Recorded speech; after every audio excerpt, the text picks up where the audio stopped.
Yo, what's going on, everybody? Welcome back to another Yankees Avenue watch party. It is Tuesday, June 16th, 2026. Hope you all have had a great day so far. We previewed it on the morning show this morning. We've been talking about it, well, not for that long, but kind of geared up for this series. At this point, very geared up for this series. Yankees versus White Sox in the Bronx. The start of a 6-game homestand.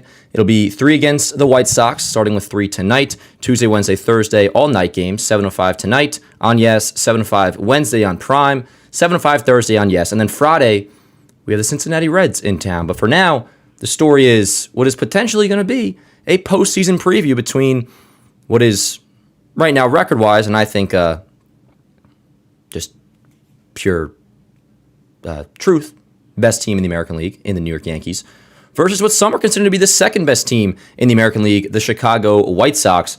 I'm geared up for this one, yo. Some are calling it a potential postseason preview. We'll see about that, but nonetheless, this is a very good, a very exciting White Sox team, and they are playing really good baseball as of late. We've previewed it, the entire series at length on the morning show, but we'll do a little bit of a preview here, of course, as well, because we got first pitch not for another half hour or so. So, chat, we'll do another roll call later on once we get to game time, but we'll also do a pregame roll call and see who we got nice and early here today.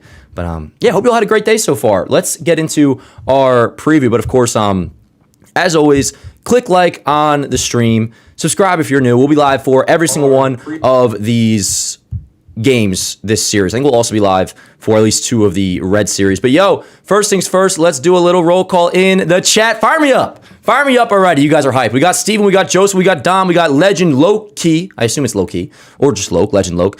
We got Chatter, we got Joe Knott. Yo, I should have mentioned you first. We got the OG of all moderators in the chat. Morgan, what's up, yo? We got the Clo Dog in the chat. We got Gabby. We got Cam. We got Daniel Berry Sports Highlights. We got Joe in the chat. We got Luann. We got Caden. We got John. We got, let's see, who else am I missing here? We got Stephanie in the chat. We got Peter. We got JDS.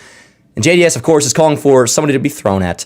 And he wants a brawl, which, hey, JDS, I appreciate your consistency. You call for that every single night. I love you, brother. I love all you guys. How you doing? We got intern Tim in the chat as well. Don't see moderator Loon in here just yet. Shout out to Skylar, who was in here like 30 minutes ago waiting for this to get going. We got David in the chat. Let's see who else we got here. We got Gavin. We got Diamond Man. We got Katie. What's going on, yo? We got Paulie Richard. What is Paulie and Richard? Made it sound like it was one name. Well, that would be a pretty cool name. Paulie and Richard. Tyler Bobes. What is going on, yo? We'll do another roll call later on. Yo, some off the top, I should say, stuff to let you guys know in case you haven't seen it. Some injury updates. We already heard about Giancarlo Stanton, but I guess Aaron Boone was kind of like confirming it today. That and it was pretty blunt. He said Giancarlo Stanton re-injured his calf. So it'll be what Boone says, a slow week without a lot of baseball activities and no running. So the fact that we're back down to no running essentially means we're at like square one with Giancarlo Stanton. It's going to be a minute until we see him. I would say no doubt about it, not until the second half. That's my personal opinion. But at the very least, we know he's essentially shut down. So Stanton, while initially we thought this homestand he'd be returning, we found out a few days ago, had a setback. Now it's kind of confirmed. Blatantly he re-injured his calf. So it's going to be a minute without Giancarlo Stanton. Fortunately, the Yankees have a lot of depth, and that will play a role in getting through all these injuries. There's some more updates. We have Trent Grisham's hamstring strain, which we knew about from Friday, series opener in Toronto. He's been on the IL, but he had the MRI yesterday. It is being listed as a moderate hamstring strain, so not even a grade 1. That's good news. And I did have some people mentioning to me, which is very much a valid pushback and point, that I was saying probably clean slate, like see in the second half, Grisham. Well, the fact that it's a moderate hamstring strain, and he already was, come Saturday, like running around a little bit apparently, it might not be that long without Trent Grisham. Boone did say he will miss, quote, a little bit of time, but I would guess probably at the very least like 2 to 3 weeks. Maybe we see him sooner rather than later, though. Austin Wells is beginning his rehab assignment this week at AAA. You got Jason Dominguez, by the way, not an injury update, but for those who didn't see, he is indeed out of tonight's starting lineup. And here's your 1 through 9. We'll break that down in just a little bit. But he says he's available to play. He had a tooth infection, had a tooth pulled, which I guess stems from a root canal last year. I don't know. We'll break down the lineup. I will say this lineup without Jason definitely is looking a little bit weak. It's not terrible. And I'm looking for a big net as Spencer Jones, by the way. He might be my pick to click, chat. You can do homer predictions now, but we'll do them officially before first pitch. But yeah, no Jason. He says he's available off the bench. Not ideal. Not ideal. We'll break down the lineup in just a little bit, but it's all good. It's just a one-day thing. And again, he says he's available to play. Also, Max Fried threw a bullpen today, and it went well. So word up there. But the main news, Stanton official. He re-injured his calf. We're not going to see him for a minute. Grisham, mild hamstring strain. Boone says he'll miss, quote, a little bit of time. And Austin Wells is, let's see, the exact thing is he's expected to catch 5 to 7 innings tonight and tomorrow at AAA and could DH on Thursday. Shouldn't be too long a rehab assignment for Wells. I know a lot of us may be like, oh, who needs Wells back? Listen, I'm down to give Wells a little bit of a fresh start.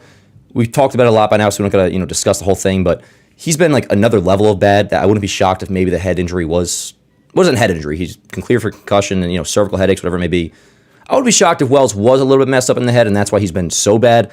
And we also always got to keep in mind, Wells is really good with the pitching staff, good defensively behind the plate. So until we do upgrade a catcher, or at least bring in another catcher in here to create some competition, I do, to a degree, look forward to getting Austin Wells back. Shouldn't be too long a rehab assignment.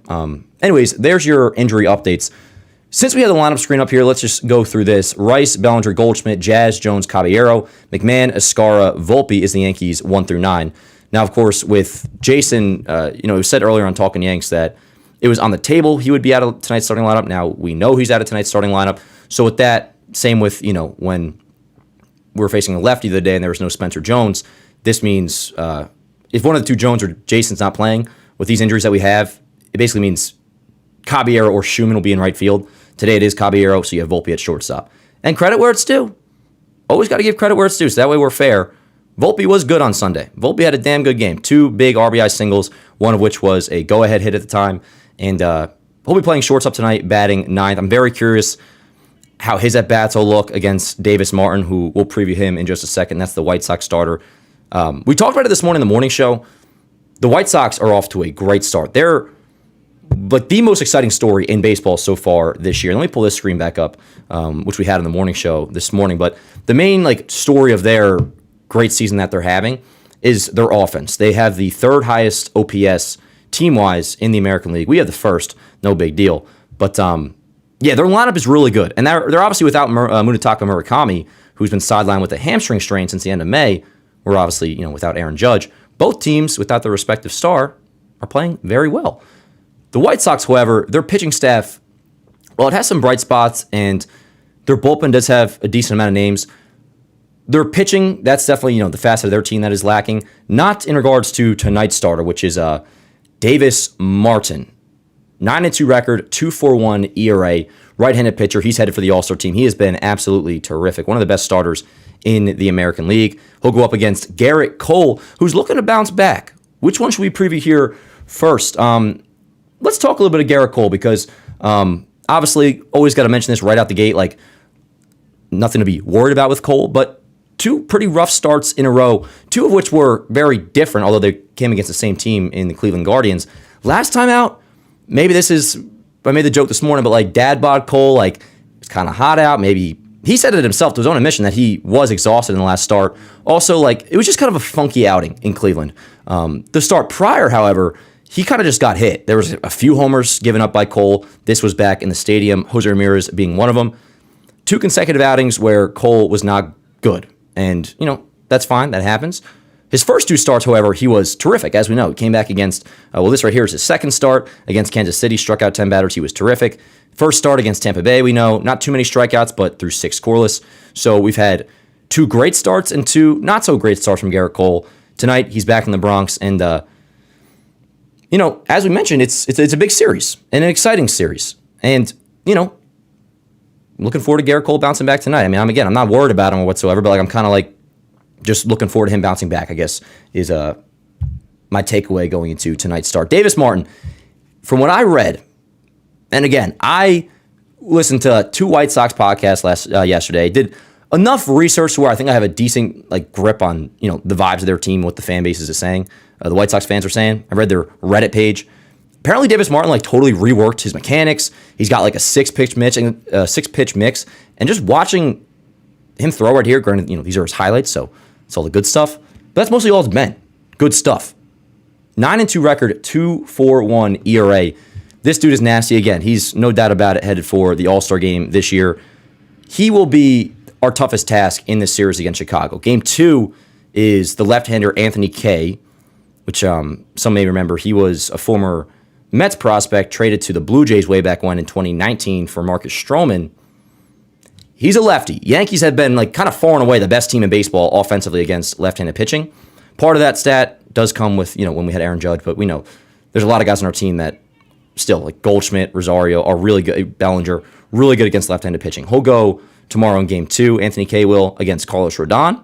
Game 3 will be Sean Burke, a right-hander who's, I don't know much about. I'd be lying if I said I did, but he's got an ERA like somewhere in the mid-4s. He'll go up against Ryan Weathers. And those two games, we're live tomorrow, and we're live tomorrow at the Morning Yankee Show, live for each game. So we'll preview those two games, when we get there. But tonight, the reason I bring that up is tonight is certainly like the toughest task we'll have to deal with pitching-wise in Davis Martin. So Martin against Cole, that will be should be a pretty damn good one, and I'm excited for it. I'm excited for this entire series, Again, it's pretty simple to lay out as to why. The White Sox, obviously I produce Baseball Today. On Baseball Today, Chris Rose and Trevor Plouffe have been talking about the White Sox quite a bit. And rightfully so, because again, they're one of the best stories in baseball so far this year. Just 2 years ago, they lost 120 games or something like that? They were absolutely abysmal, and now they've turned it around to where they're tied for first place in the AL Central with the Cleveland Guardians, which the Cleveland Guardians, who, thank goodness, we're done facing them, not even in terms of, we just, did we sweep the Guardians? Yeah, we swept the Guardians. Yeah, we swept the Guardians most recently in Cleveland, right? It wasn't 2 out of 3. They beat us 2 out of 3 at home, and then I think, we swept them. That is exactly what happened, yes. Because I remember I was a punk to Chris Rose about it the next morning. He called me annoying. Anyways, I just don't like all these repeat series that we're having. You had the Rangers back-to-back. You're at Texas, then you're playing them at home against Texas. Same with the Guardians. For all I know, we're probably in guaranteed right field next week playing the White Sox. That's seemingly how this schedule is going. They just lost, the Guardians did, Jose Ramirez, for those who haven't seen, to hamate surgery, which it seems like everybody's getting hamate surgery lately.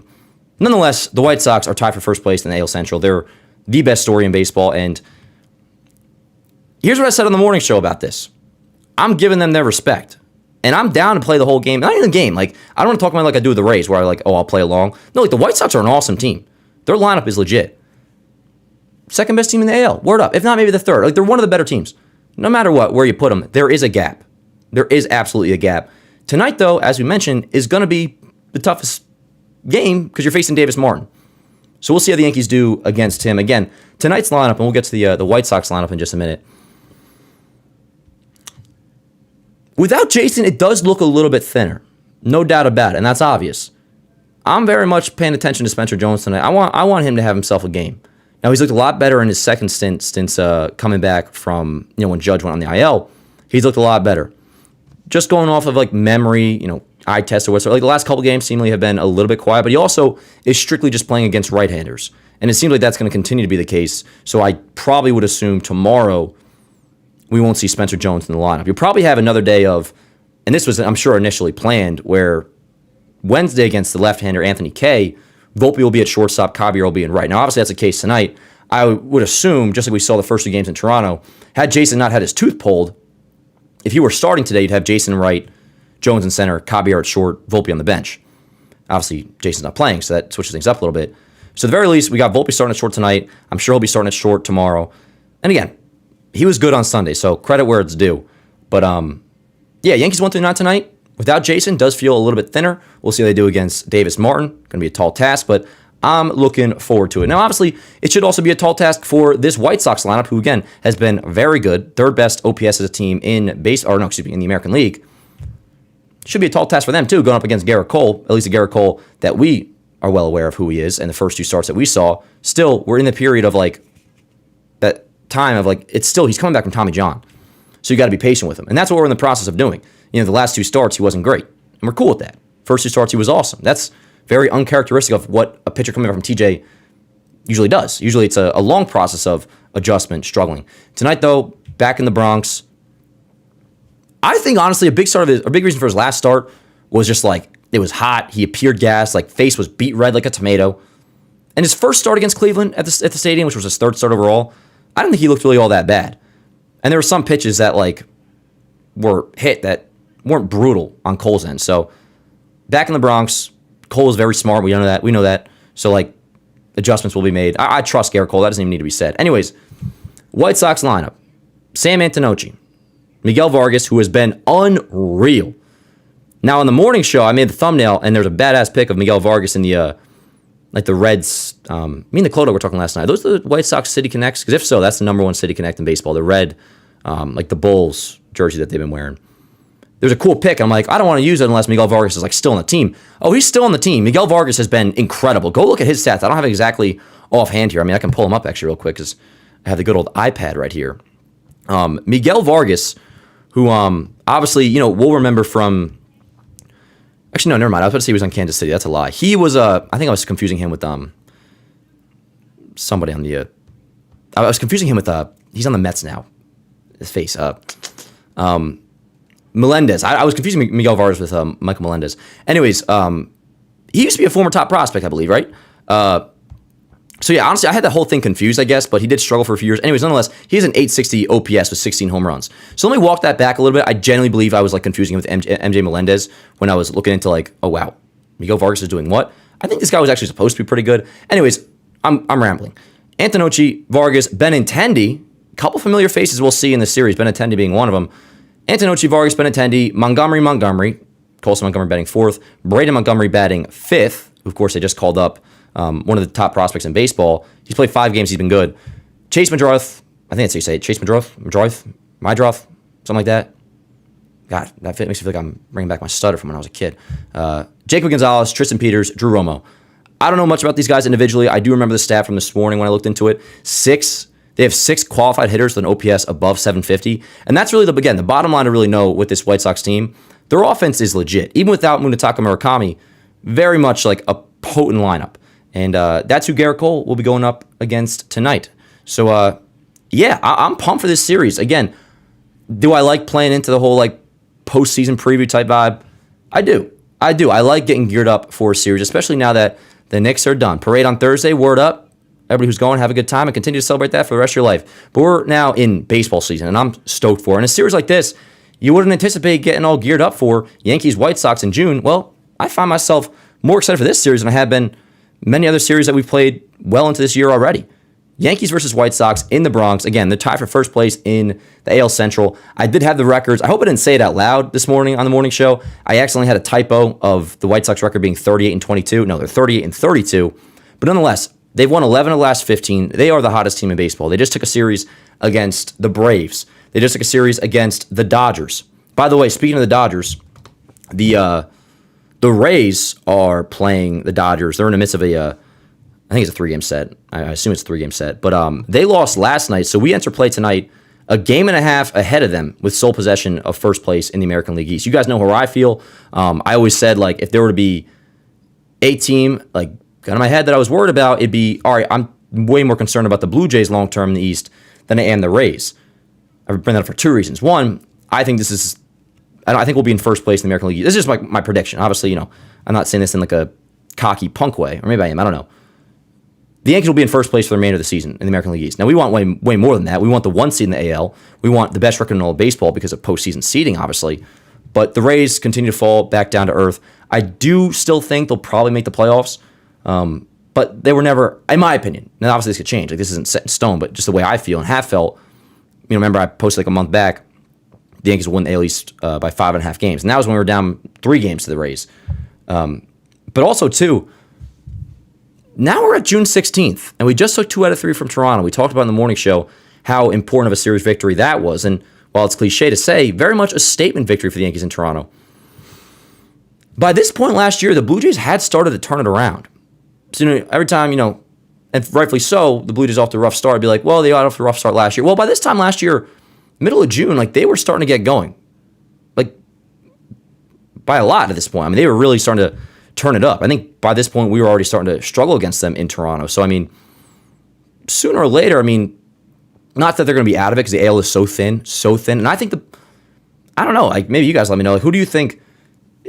This is probably a crazy question to honestly ask, but maybe it's just because I'm biased to a degree with the way I feel about the Rays. Not that they're bad, but I just don't think they're to the level of a .594 winning percentage. I might still pick the Blue Jays over the Rays to make the playoffs, honestly. Nonetheless, I feel pretty damn good about the American League East. Nothing is set in stone. Got to continue to win games, and we're still taking it one day at a time without Aaron Judge. And so far, you guys know the line of demarcation I like to roll off of, which is when Judge was officially placed on the IL, because it's about the mindset, yo. You lose a couple games against Cleveland, the pitching wasn't great. I mean, that's whatever. When Judge was officially placed on the IL, that was where we entered, in terms of, in the short term, within the season, a new chapter of the season. Judge placed on the IL, we got to get through this. Since that time, the Yankees are 5-2. They're getting by. More than getting by. They've been really damn good. As the White Sox have been without Munetaka Murakami. So, I mean, I don't know which point I was trying to bring that all home to. Got a lot of thoughts out there all at once. But I'm pumped for this series. I feel good about where the Yankees are at right now. I wish Jason could have played tonight. He got a tooth pulled. He says he's available to play. So this might be, the Yankees being cautious with him. Although I will say, I'm reasonable when it comes to, you don't want to rush a guy. It's a tooth. I mean, what is he going to do? Like, re-aggravate the tooth by playing? I mean, not blaming Jason. Not even blaming it. I would have played Jason tonight or whatever. I mean, it's fine. I would have liked to have seen Jason Dominguez in there, especially going up against Davis Martin. Now, tomorrow you figure Jason will be back in there. Random-ish, because, this is more of a tomorrow story. It was really nice seeing Jason line a double down the line against a left-handed pitcher the other day. And we've read, we know, he was 10 for 23 in the minor leagues against lefties this year, which was always his Achilles heel. And the Yankees, to their credit, always kind of said he just needs to get more at-bats from the right side. And seemingly now, that's leading to him being much better against left-handed pitching. So I'm very excited to see Jason tomorrow against the left-hander Anthony Kay. Tonight, I assume at some point we will see him. There is definitely a lot of pinch hitting opportunities here in this lineup. But let's just see how it goes. Davis Martin's legit. Davis Martin is very, very legit.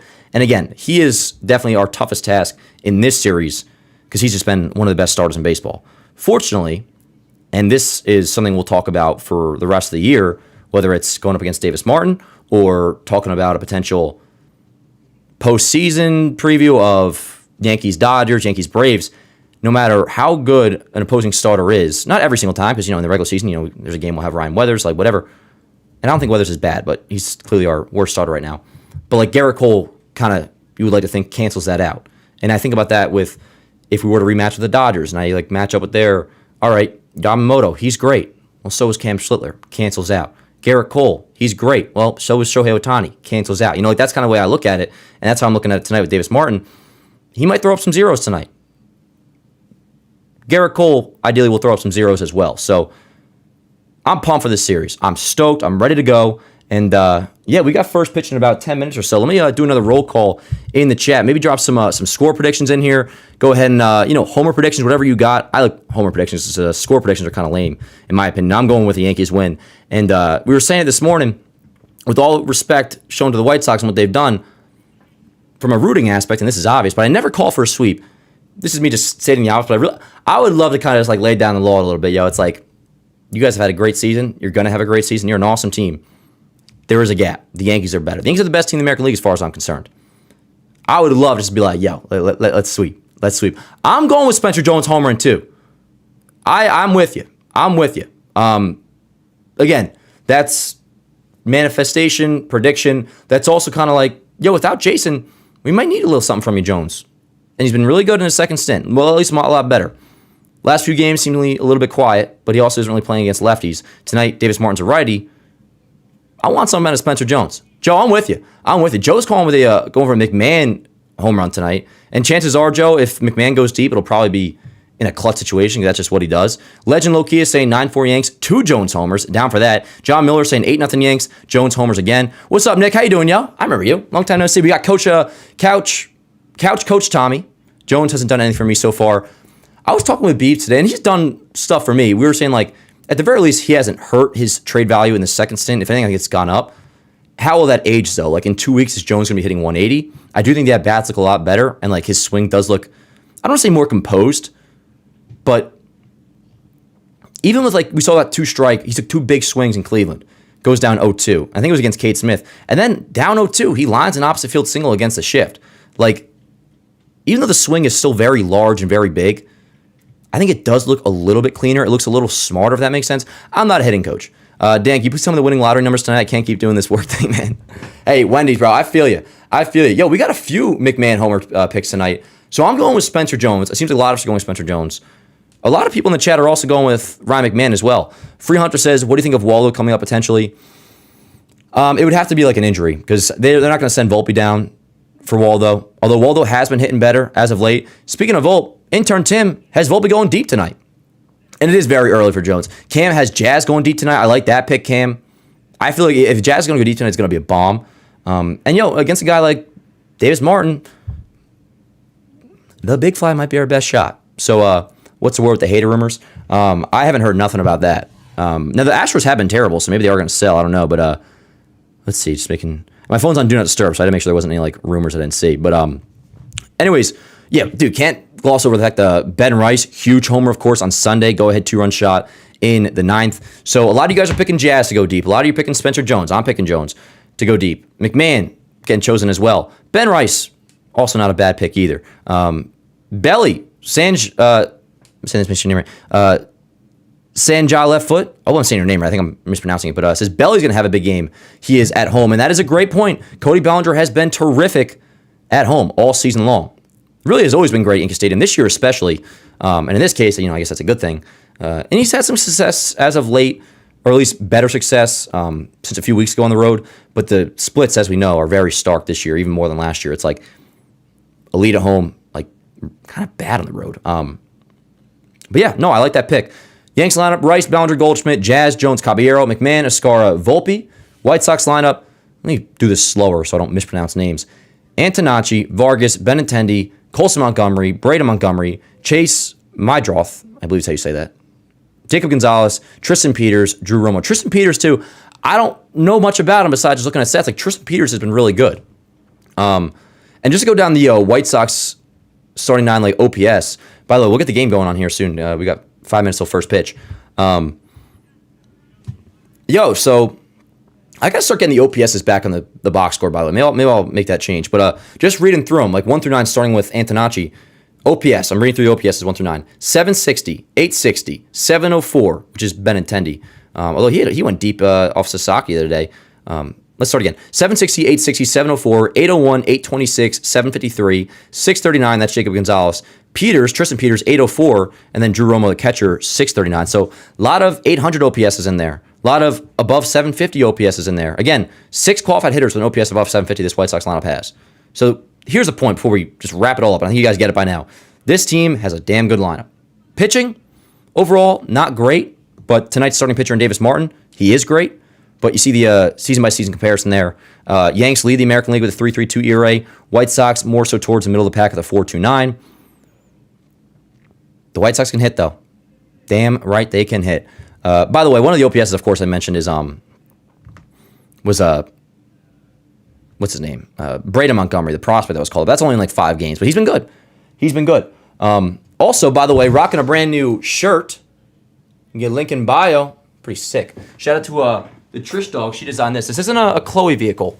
This is made by our coworker Trish, and it's freaking sick. They gave it to me today, and I'm like, yo, work, can I have that? And they're like, yes. Look at this. Fire. And it's an XL, so, probably needs a little bit of a wash for me. Yeah, Chad, they run large. I'm a true XL. With all my clothes, I like to do a nice wash. But anyways, if you guys want to cop one of these, or any sort of Yanks merch, link in bio. Yeah, they got a bunch of cool stuff. Chloe Dog's sending me so much more, apparently. So she says. I've yet to receive it, but I'm getting that shirt in the bottom right there. That white one with the Yanks. And I don't like wearing, dude, that's something Jazz will wear. Not to, do too many shameless plugs here, but, half those shirts my girlfriend designed, but also, too, they're freaking fire, and they're Yanks. So link in bio for all of that. Also, too, cannot forget to mention that this watch party and all watch parties are presented by GameStock. Some important things to note here, more on them later. As always, $20 in free bonus credits with the code JOHNBOY. But we do have a new tournament live as of today. Brand new tournament live with a $300 prize pool, completely free to sign up. Access code for that is Rourke. To enter the tournament, use my last name, code Rourke, R-O-U-R-K-E. More on that later. But big shout out to GameStock. They're who allows me to do these watch parties all the time. The Morning Yankee Show, and kind of do this all full time. So big shout out to GameStock. More on them later. But yeah, let's get going here. We got Cole versus Martin. First pitch coming up in just a few minutes. And let me get my game up on here. I do have it all logged in, but I got to make sure I get my screen recordings going. Yeah, whew, man, I'm out of breath from all that freaking yapping. Consider me an athlete, Chad. I'm out of breath. That didn't make much sense. But yeah, Let's freaking do it. Got my game coming up here. We'll get the box score going as always in the top of the first. But yeah, we're just about ready for first pitch, like 2 minutes away. So in the meantime, let's do another roll call actually in the chat while I get this screen recording going. But yeah, like any more homer predictions, just other predictions. Utopia says I'm a good lad. Utopia, stop. No, you're a good lad. You're a good lad. You want to know why I'm a good lad? Because the Yankees are playing well lately. That's why. I am a piece of shit when the Yankees aren't playing well. So let's get that clear. Don't give me too much credit. But no, we got Bose, we got Nathaniel, we got Chris, we got Lance, Link in the chat. We got, Lance, I was looking back at the live chat. Everybody was like giving you so much shit. And I assume justifiably so. Were you being annoying this morning, Lance? Everybody's saying that you were being obnoxious. I don't know what exactly you were saying, but I used to you saying Stan and Judge are made of glass. I mean, okay. Whatever. I don't know. I was looking at the live chat and everybody was saying like Lance is a loser. I'm sure you're a good guy, but I don't know what you were saying this morning. Maybe you got off, wrong side of the bed. We got PWP, we got Legend Low Key, we got Ozzy, we got Chris, we got New York Sports, Java. I like that name, Java. We got Mike, Utopia. We got let's see, Cheez It. I had Cheez Its last night. I ate you. Oh, that's weird. That's weird as hell. No, I ate your product.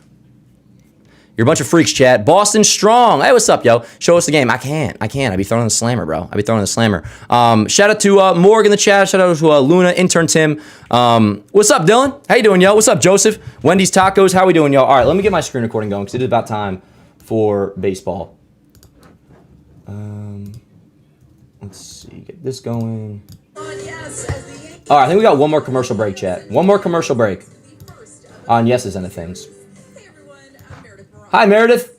Jose Caballero did a little bit of everything in Sunday's. Oh, yeah. So, by the way, on Caballero, he said he still does not have, like, complete word on, like, what exactly he did wrong the other day in Toronto with the whole, intentional delay, which was BS. We covered all that at great length, so we got to break it all down here. But Boone did say he feels like they're in a good spot now. Caballero said before his first at-bat, he's probably going to talk to the home plate umpire and be like, kind of like, yo, what's good? Like, can I abide by the rules that you guys have in place? You guys gonna call me out on some BS? But yeah, it's like that's the latest that we heard. I mean, I can give you the exact wording of it. Let's see here. Caballero said he has yet to get clarity from the league on the pitch clock / engagement rules, and that he might talk to the home plate ump tonight before his first at bat. Aaron Boone, however, said he talked to the league quote at length last night. Feels like we have a good handle on it. He says. So yeah. But that whole thing is BS because it's the rules. And Caballero even said, like, I didn't make the rules. I'm not even saying I like the rules. But if the rules are the rules, I'm going to play by the rules. And he's using it to a gamesmanship perspective. So I have no problem with that. I stand with Jose Caballero. Also, and this is a message to myself too, yo, vote Ben Rice for the All-Star game. Currently, because my good friends over in Canada are voting heavy for Vlad, who's been terrible this season. And that's often how that kind of thing goes. Whole country's behind it. I get it. And ultimately, I think Ben Rice, no matter what, will be the starting first baseman during the All-Star game. But he is technically right now second behind Vladimir Guerrero Jr. Ben Rice, who's an MVP candidate, has 19 home runs, OPS of 1 dot, is behind Vlad, who has 3 home runs, OPS in like below 750. So if you have not already, and this goes for myself too, I got to vote Ben Rice. I got to vote for the All-Star game. I haven't even done it yet. So trust me, I'm saying this out loud to myself. I'm just thinking out loud here, but also reminding you guys as well. If you have not already, go vote Ben Rice for the All-Star game. But all right, yo, let's do it. Wait, no K? What? It's all good. I like Rucco, but where's K? Michael. Where are you, Michael? Michael. There's a game on, Michael. Rucco's fine. I know a lot of you guys like Rucco. I like Rucco too. Rucco is the best, I don't want to even say B announcer because he's well beyond that in his career. I'm a big Michael K fan. But it sounds like we're going to have Ryan Rucco tonight, which is all good. All right, White Sox lineup. You guys see it there on the screen. There's their 1 through 9. Yankees 1 through 9. We kind of covered all that at length. Let me get the box score in here. And, Cole versus Davis Martin. Let's do it, chat. Let's do it. Real quick, we got a super chat in here. Sword with a $20 super chat says, bro, you have an intern? How do I get a job? I found out I have no job now. Oh, shit, Sword. I'm so sorry for that. Sorry to hear that, brother. I have no experience in baseball broadcasting. I dislike social media. I'm a pretty casual fan, but I do like the Yankees. Well, to be honest, intern Tim is more of like a college credit type thing with Penn State. But I am with John Boy, so it's not a thing where like I hire anybody personally. Obviously, if I could help you, Sword, I would. And thank you so much for the super chat. No more of those, by the way, if you were just put out of a job. I'm really sorry to hear that, dude. That freaking stinks. You'll be all right, though, yo. You'll be all right. Like anything else, gotta bounce back. see it through. Not to give you, corny cliche advice because that fucking sucks. I'm really sorry to hear that, bro. Hopefully Yankees can make you feel a little bit better. I know it's, completely separate things, life and baseball, but hey, like we always say, if you had a good day, you had a bad day. For now, it's over. It's put to the side. Watch Yankee baseball, and hopefully they do make us feel better, or ideally not worse. But yeah, I'm really sorry to hear that, Sword. And keep me updated on all that, because you're the man. We love you, dude. Hang in there, bro. Hang in there. Cole warm-ups are just about done. We got Rourke in the booth. We got Paul O'Neill in the booth. First pitch coming up. I'm getting the box score as we do this. First pitch to Antonacci is just upstairs, 1-0. Give me 1 second here, chat, and we'll be all settled in, ready to go. As always, if you don't mind, click like on the stream. It does help out a great deal. Right. 1-0, fouled away, 1-1.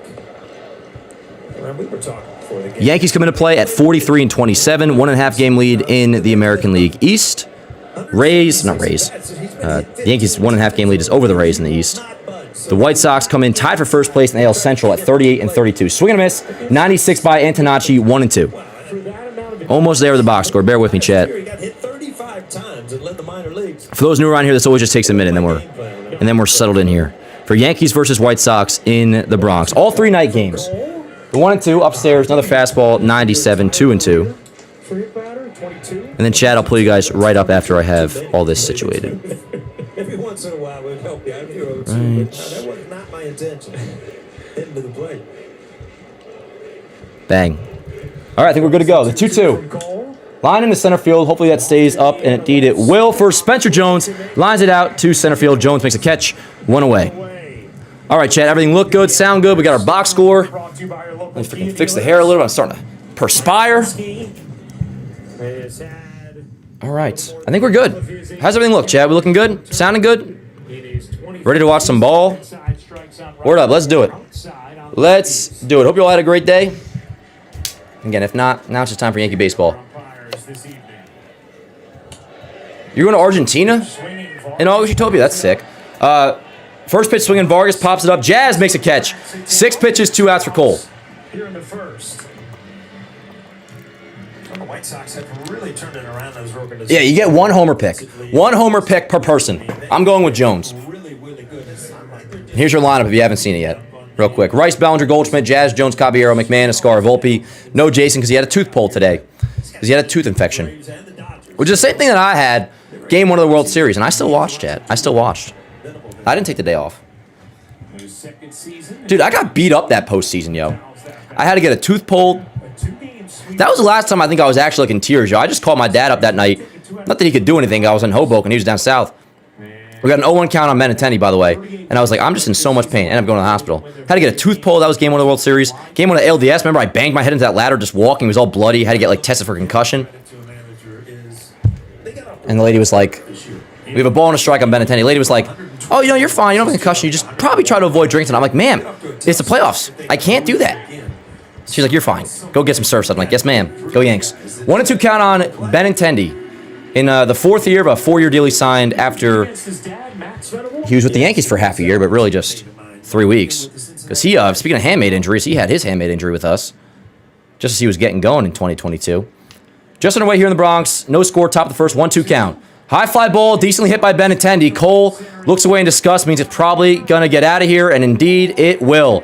Andrew Benintendi takes Garrett Cole deep. 1-0 White Sox here in the first. All right. All right. We'll be all right. Not ideal. Not an ideal start. Not ideal. 8th home run of the year for Benintendi. White Sox lead 1-0. Yeah, not ideal. Not ideal.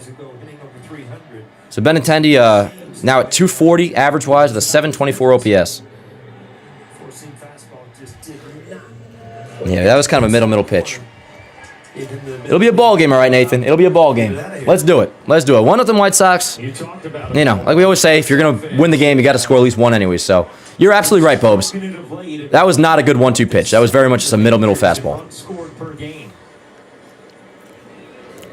That was like a Jimmy Norp 4-seamer in blitz.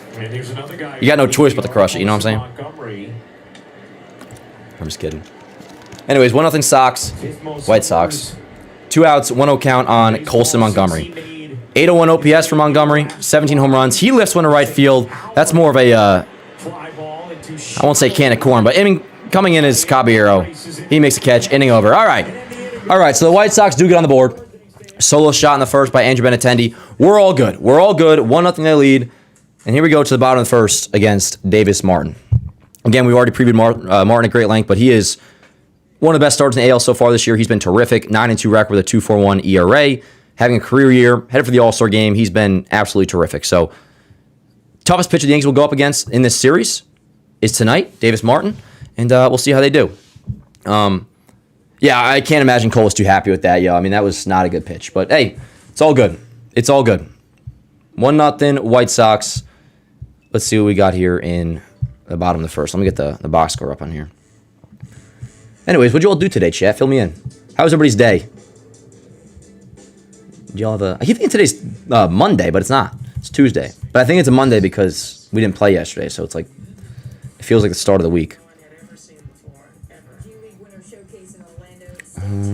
All right. And yeah, Yanks lineup, Rice, Bellinger, Goldschmidt, Jazz, Jones, Caballero, McMahon, Escara, Volt. Let's go.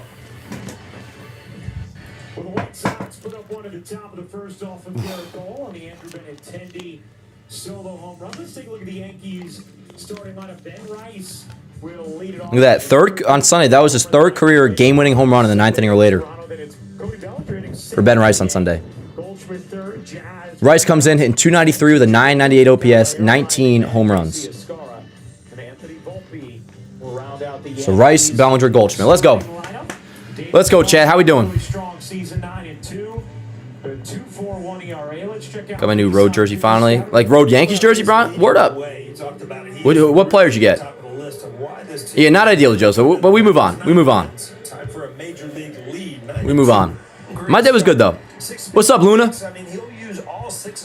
Munetaka Murakami, he's been out, with a hamstring.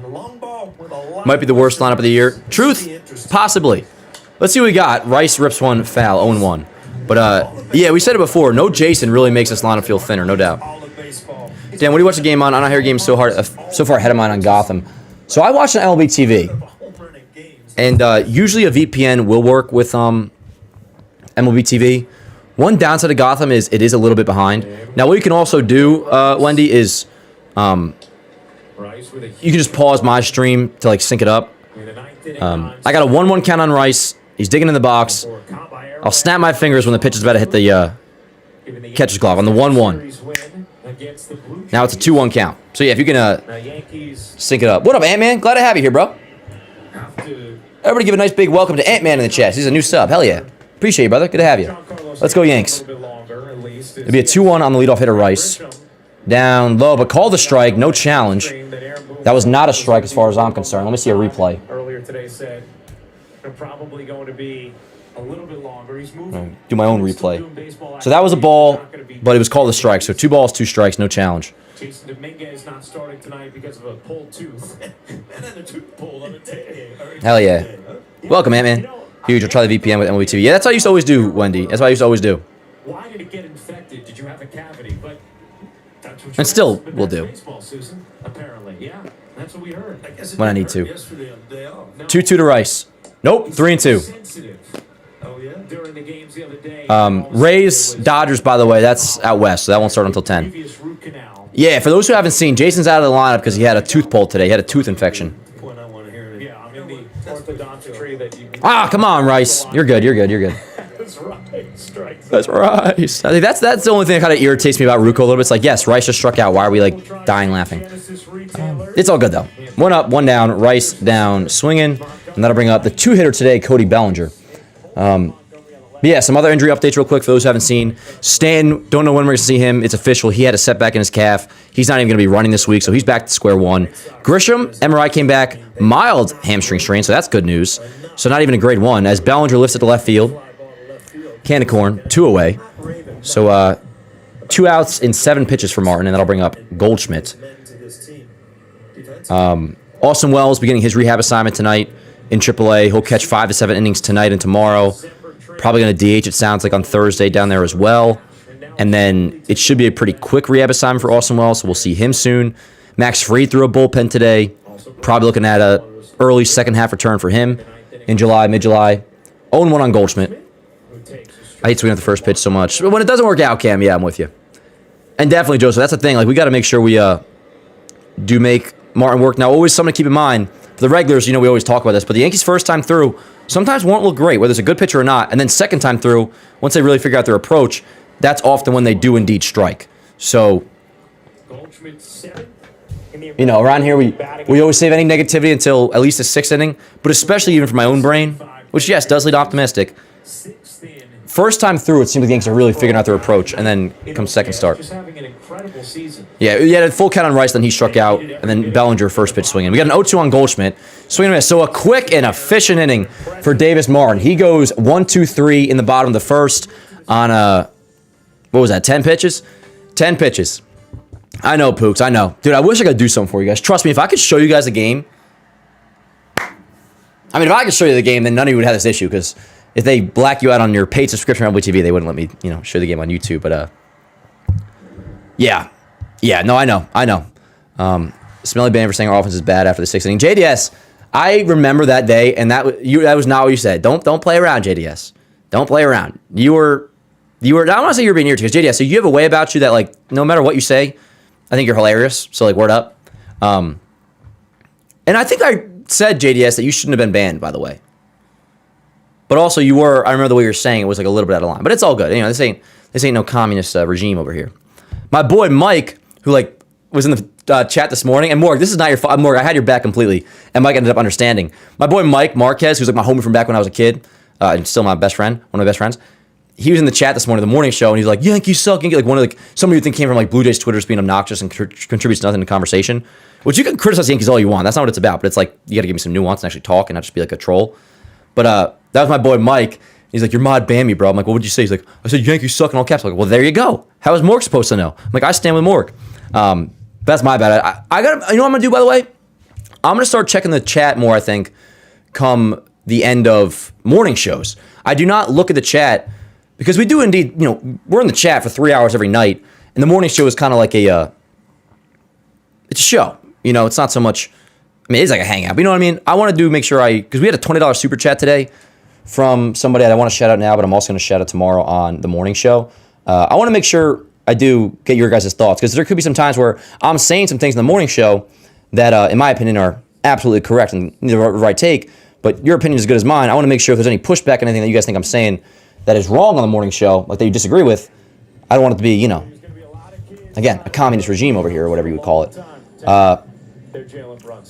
Anyways, top two, 1-0 White Sox. For those that are just joining, you had an Andrew Benintendi solo shot in the first off Cole, so 1-0. But I'm going to shout this guy out again on the morning show, because I don't know if he watches the watch parties, but shout out to my guy Dimitri, sending a $20 super chat in the morning show this morning. Then he was saying how he loves the content, he's an old head, and all this stuff, which means a lot to me. So I appreciate you so much, dude, if you're watching. But I'll make sure I acknowledge that in the morning show tomorrow, which will be live, I think, at 8 a.m. tomorrow. A little discussion with Garrett Cole.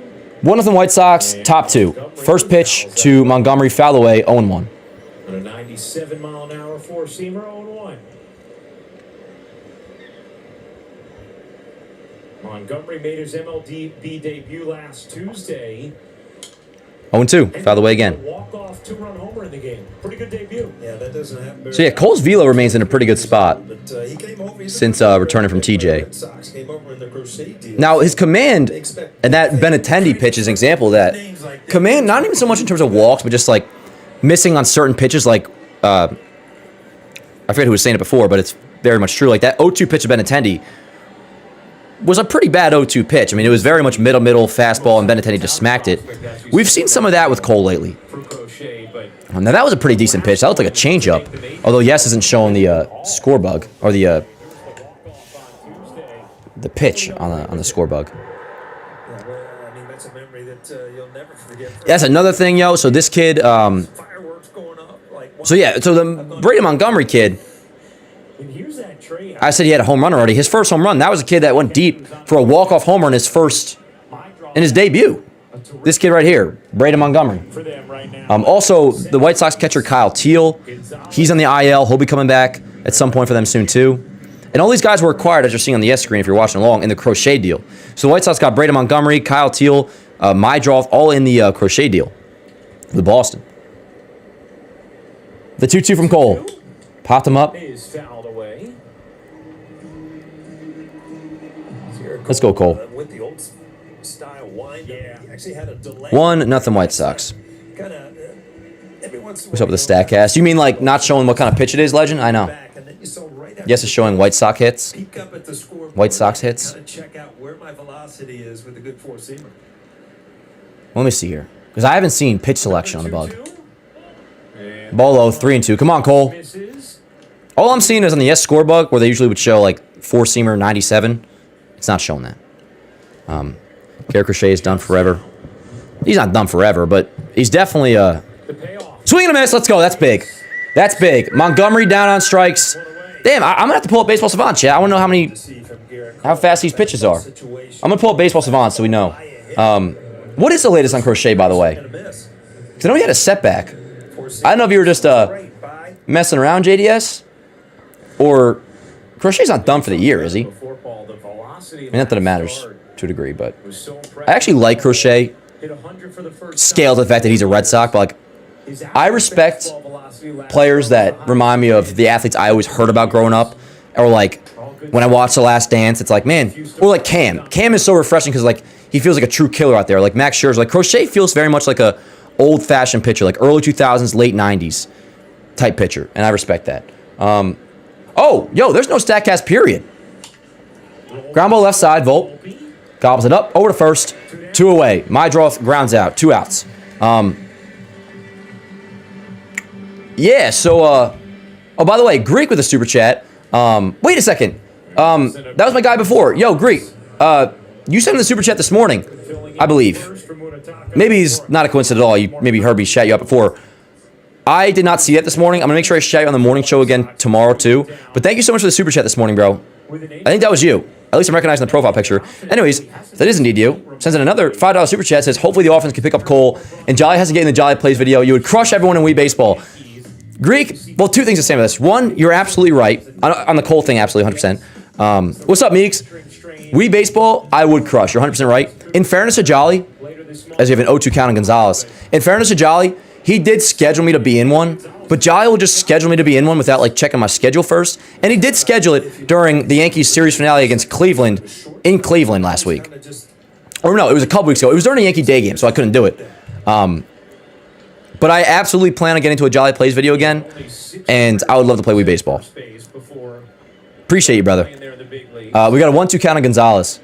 My one gripe with Nintendo, by the way, I bought my Switch 2, which I still am very pleased with that purchase. A few weeks ago, I bought it because my PlayStation kind of took a dump outside 2-2. Cole at 27 pitches, 2 outs into the second inning, 2-2 count on Gonzalez. I just assumed that there was still Mario Super, or not still, but there would be either a new or a way to play the old Mario Super Sluggers on the Switch.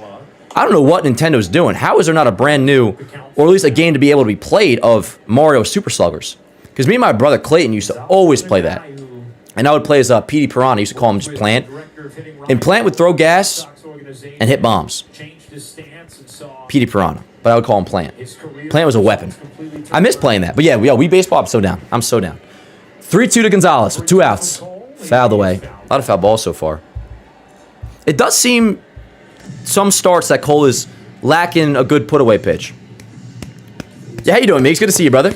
Switch 2 is such a scam. I'm a righty, Sparkle. I've seen some people say that. I have no issue with it, but I didn't have the first one, so like I don't really know better. I've enjoyed it. All right, that's a big bounce back 1-2-3 inning for Garrett Cole. Gonzalez flies at the left field. Bellinger makes a catch. 1-2-3 second inning, and pretty quick too. Cole threw 2 innings with a pitch count of 30 pitches through 2. So that's a good bounce back for Cole. If it's just a Benintendi 1 run, which we're ways away from that, then we're chilling. If you're going to hit home runs, you want to be solo shots, we got to get scoring. I don't want to act too urgent about it, but ideally, let's knot this up right now. We got Jazz, Jones, Caballero. I don't get very urgent about offense until the second time through, for the reasons we stated before, and just in general. But the Yankees, very much seemingly, more than even the regular teams, every other team, I don't say regular teams, like a team is always better second time through. The Yankees are one of the best teams. Me and Beeves checked the stat the other day. Yankees are indeed, I think, a top 3 offense in baseball, second time through the order. It's weird to see the StatCast failing. Worst good in 99.9% of the games. Yeah, so let me take back any criticism I had of Yes before, which wasn't being a punk about it, but they weren't showing the fastball velo. So I pulled up Baseball Savant. Baseball Savant doesn't even have the StatCast. So StatCast is just down for this game right now. Dan, who's your favorite Yankee ever, excluding Judge? Including Judge. Now, work with me here. Trust me. I literally didn't go to school the day after I found out he was guilty. So I'm well aware. In the chat, you can answer this, but because you're supposed to know me, no. Alex Rodriguez. Alex Rodriguez is the reason I'm here. I was drawn to A-Rod before even being a hardcore Yankee fan. Everything that he did, I was just, like, obsessed with. And A-Rod is the only ball player that I truly ever, like, cried over. Now, when Judge broke his wrist, I teared up a little bit because he was getting hot. A-Rod, I have... Now, this is more when I was younger. I haven't cried over A-Rod in a minute. Not even when he unfollowed Yankees Avenue Instagram. I didn't cry. But, like, when Felix broke A-Rod's hand, 88-mile-an-hour changeup, broke his wrist, rather, late July 2012, sobbing. Sobbing. Was that A-Rod's last game? Only time I ever, like, paid big bucks for, like, legend seats was, A-Rod's last game. A-Rod was my guy. A-Rod was my guy. Yeah. You know what I'm saying? What's up, Travis? How you doing, brother? Yeah, so Meredith gave the update on Fried. Again, he threw a bullpen today. It went well. Here's Jazz. It'll be Jazz. Who we say? Jazz, Jones, Caballero, I believe. Let's do it, chat. Bottom 2. Bottom 2, 1-0 White Sox. Yeah, Jazz, Jones, Caballero. 1-1. Let's try to work some at-bats here. Day in and day out, great starting pitcher. They have the opportunity to have. How about Mizorowski the other day, by the way? Teixeira was awesome. Yo, I grew up, probably a lot of you too, but I just didn't get 09. I grew up with the 2010 to 2012 Yankees, really 2011 to 2012. But yeah, I mean, I grew up essentially with the greatest infield of all time. Now you see where he might end up factoring in. Or at least the remnants of it.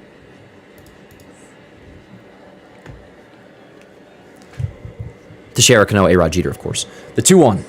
Ripped right field. Foul ball. Jazz smoked that. 2 balls, 2 strikes. What's going on with Clark? Still no StatCast. Well, he's been throwing for quite some time. He's expected to face hitters soon. He told me there is no doubt in his mind he is making it back this season. In what capacity, that remains to be seen. You already talked about the guys that are in. So Clark's facing hitters soon. If you look at it realistically, is he going? Damn right, Tim. Thanks to Tim, intern Tim.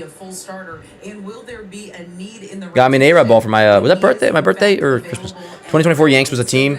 Luna, I look forward to you seeing how this year is going to play out. This team clears 2024 by a landslide. As long as the bullpen is upgraded. As long as the bullpen is upgraded. The rotation, night and day better. Guys aren't playing out of positions. The lineup is indeed deeper. At full health and even without.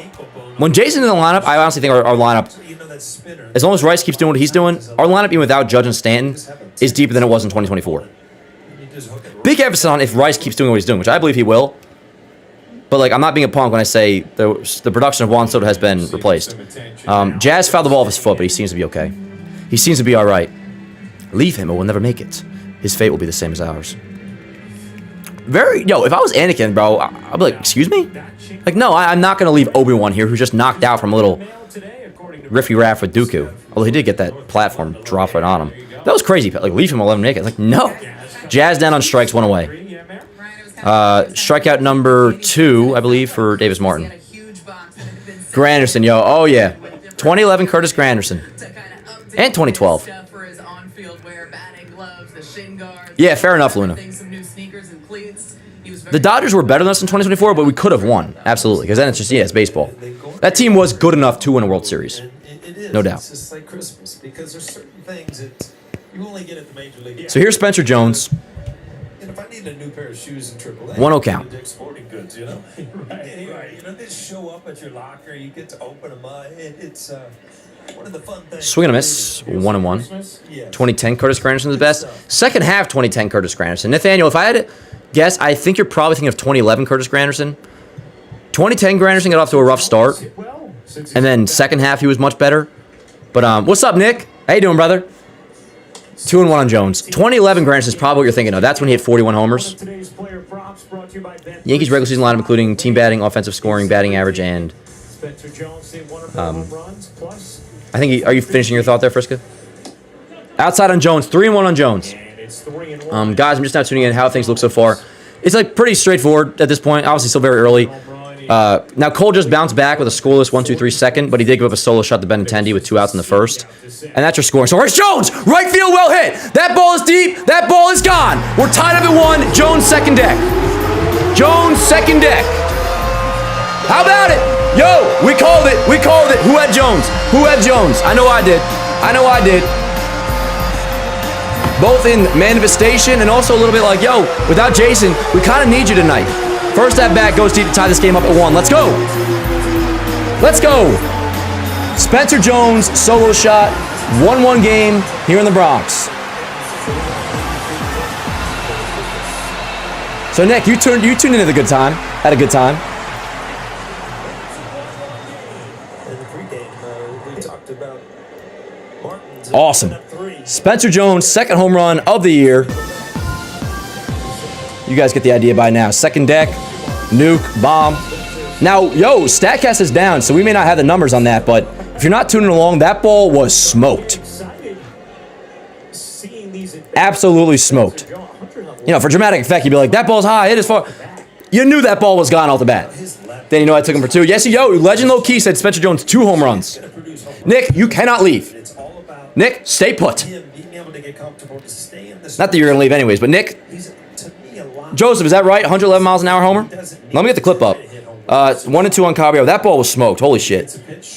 Fire me up, chat. Fire me up. Click like on the stream if you haven't that already. Let's have ourselves a night. 1-1 game in the Bronx. Between 2 of the best offenses in the AL. Spencer Jones to the second deck. That's my Instagram caption. I'm just telling the truth, chat.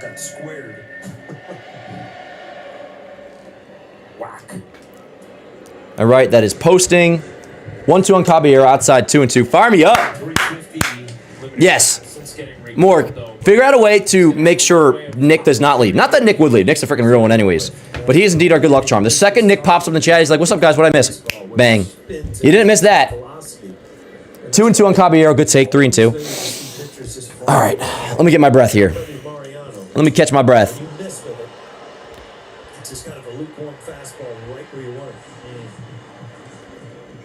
Second home run of the season for Spencer Jones. 1-1 game in the Bronx.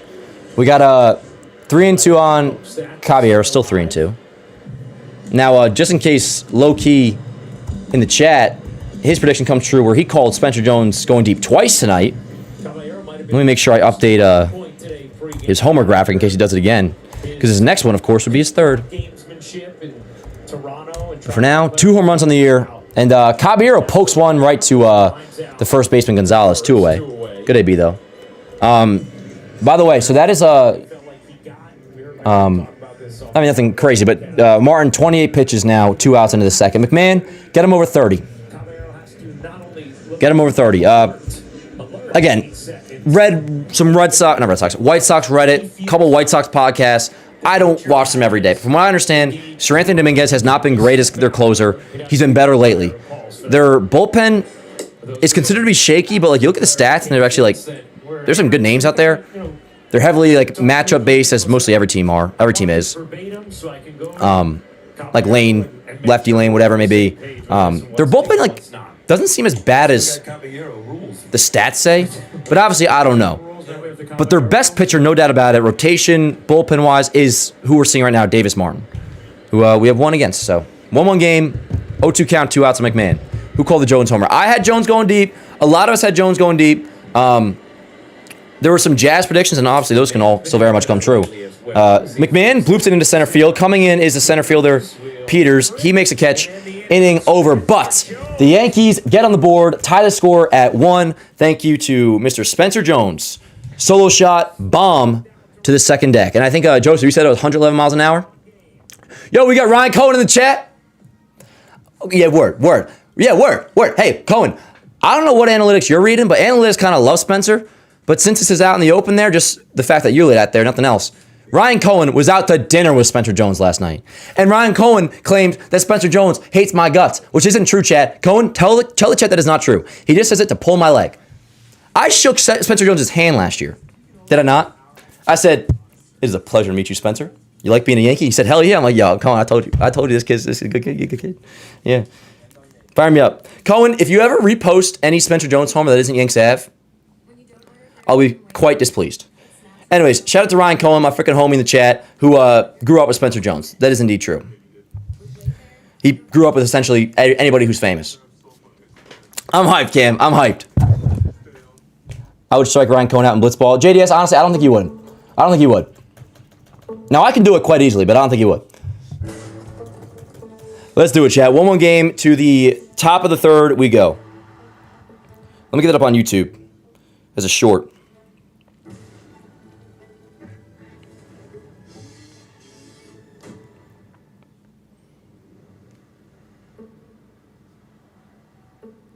Oh, John, I bet that's fire. I mean, I know that's fire. You're making chili dogs for dinner? You know what I have for... Guess what I have for lunch today, chat? All right, Bronx does kind of disown. Bronx Vortex says, well, guess what, bitches? I'm related to Jones. Bam, case closed. Well, guess what, Bronx? I'm related to Joey Gallo, so who's the real winner? Ryan Cohen needs to have dinner with Jones every night. Dan, you might beat Ryan in pinpoint challenge. You know, since my scandal, Jolly hasn't invited me too often onto the JM Baseball channel. I'll be on JM Baseball, I feel like, a lot more in the offseason, but, like, I haven't been on in a minute. And, you know, on JMB, yo, I very much, like, same with, like, Warehouse to a degree. I am kind of a heel. I'm, like, the classic Yankee fan to them. They just don't understand, like, I know ball. I'm just messing around, by the way. Anyways, let me take a breath. We got top three, 1-1 game. Cole at 31 pitches with a 1-0 count on Tristan Peters, who's been great. Tristan Peters, 804 OPS this year. He credited them with getting him out of his shell a little bit. Yeah, exactly, because it was AI.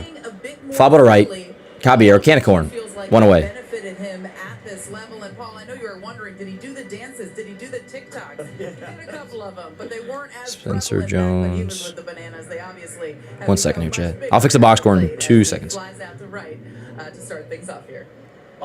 Dar Senior's texted me about that too. He said big game tonight. That's what Dar Senior always says, which is, for those who don't know, Dan Allen Rourke Senior, of course. I gotta say these things, Jack. I know all you all know me. Know me.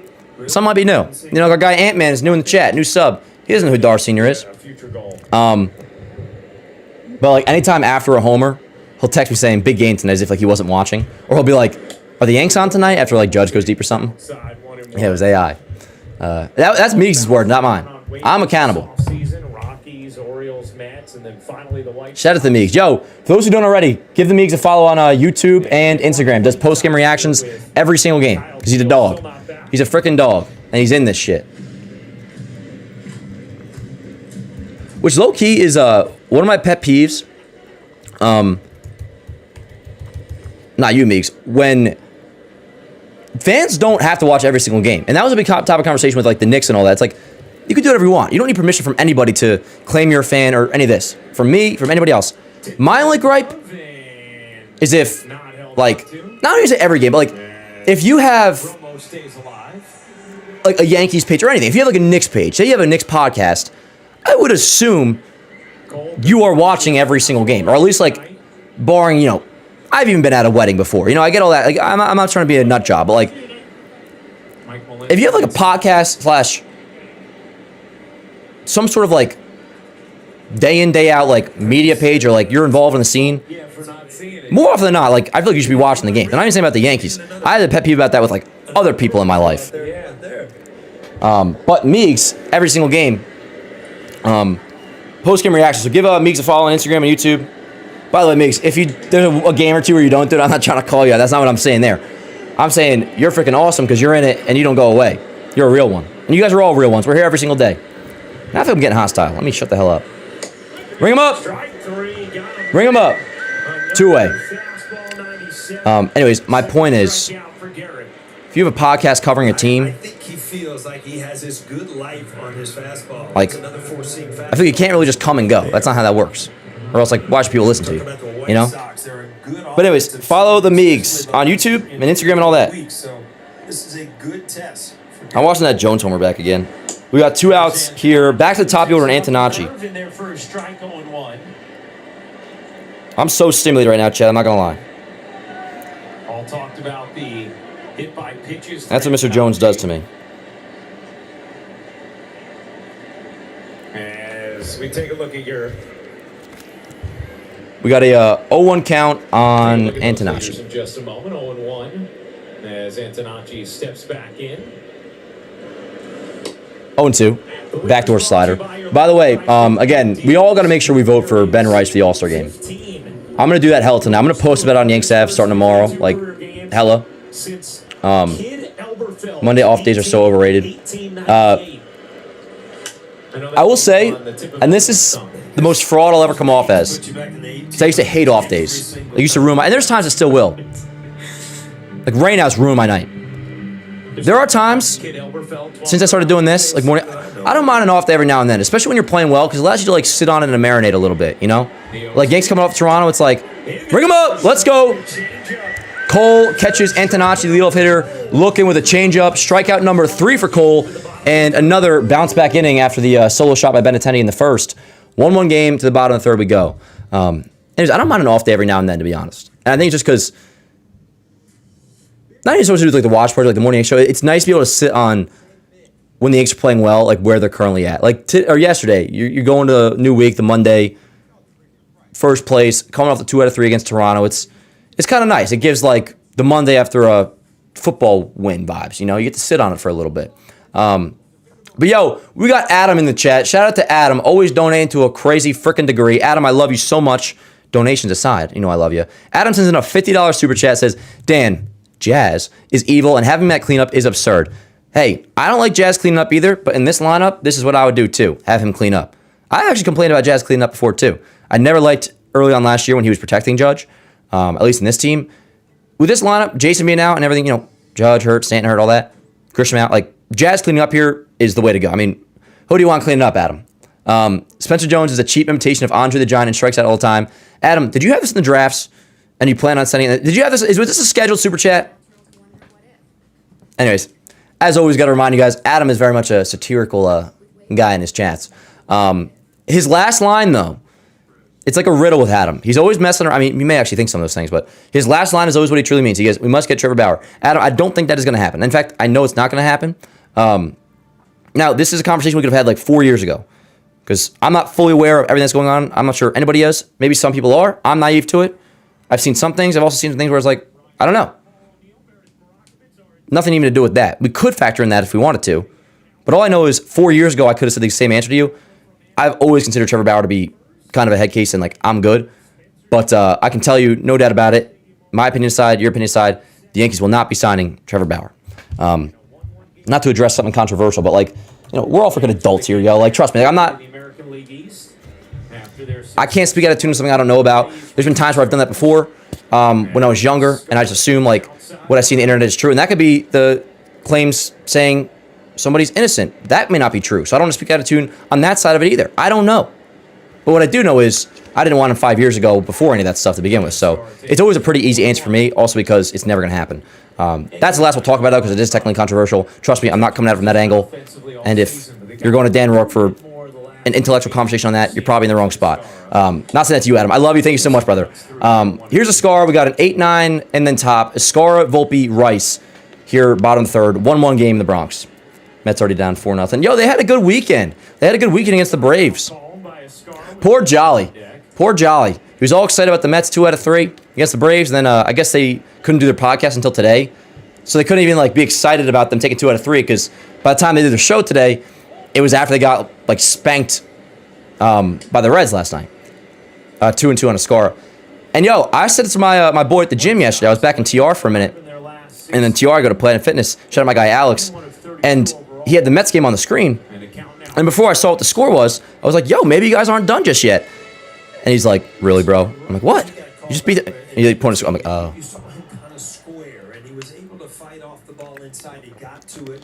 Now, not for us, but if the Mets are indeed out of it, they do have some guys that they could trade. One of which, of course, being Freddie Peralta. Yo, how about Escara? Oh, my God. Beautiful. Escara pokes it down the left field line. I don't even know if poke is the word. He's going to hustle and go for 2. Safe! I think. Called safe on the field. I need to see the replay. Chat, for those watching along, how would you describe what that swing was? Yes, definitely a seeing eye leadoff double. That's correct as well. But the actual swing, it wasn't even so much a poke. It was like a. Just kind of felt for the ball away and just. I like the way O'Neal described, like felt for the ball away. He just like, it's almost like he caught the ball away. Barry Bonds would be proud. Yo, I think he's safe. I think he's safe. That was a damn good slide. Let me hear this good angle. Here we go. Yo, gorgeous slide by Escar. Yep, he's safe. He's safe. He's safe. Yo, Peanut. I'm not sure if you saw the other day, but I was reading the chat back. This is old by now. I want to say happy belated birthday to you, brother. I didn't realize it was your birthday until I was seeing the chat in hindsight. And I said it the next day, but I'm not sure if you're in here. I think it's like a week ago by now, but happy belated birthday, brother. You're a good dude. Anyways, ball and a strike on the 9-hitter Volpe. Runner on second. That's a leadoff double for JC Escara. Which, yo,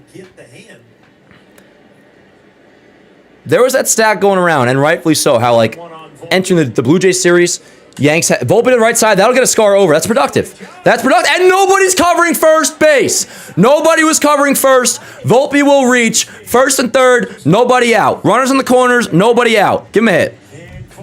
Give him a hit. It'll probably be a... If you give him an error, who do you give an error on that to? Oh, my goodness. That's got to be an error on... No. If there's an error there, it has to be in the first baseman. That's probably an E3. Oh, poor Martin. Yo, this is baseball right here, chat. Danny, you going to the Knicks parade? I'm not going to the Knicks parade, but it's a matter of, like, am I going to the office that day? Because is it going to be a shit show or not? And also the parade, like... I mean, anybody can go, obviously. You don't, like, need a ticket or nothing. You don't got to prove yourself a fan to go. I know which parade I'm going to. I'm going to go to the one that is for me. And you know which one I'm talking about. I'm not going to be the Knicks parade. The Knicks parade just isn't for me. Like, it's just not... I know which parade I'm going. You know what I'm saying? I have one parade in mind. Not to sound like I'm fucking being a... Excuse my language. Good God. I'm not trying to be Kobe here or nothing. I'm a fan. But,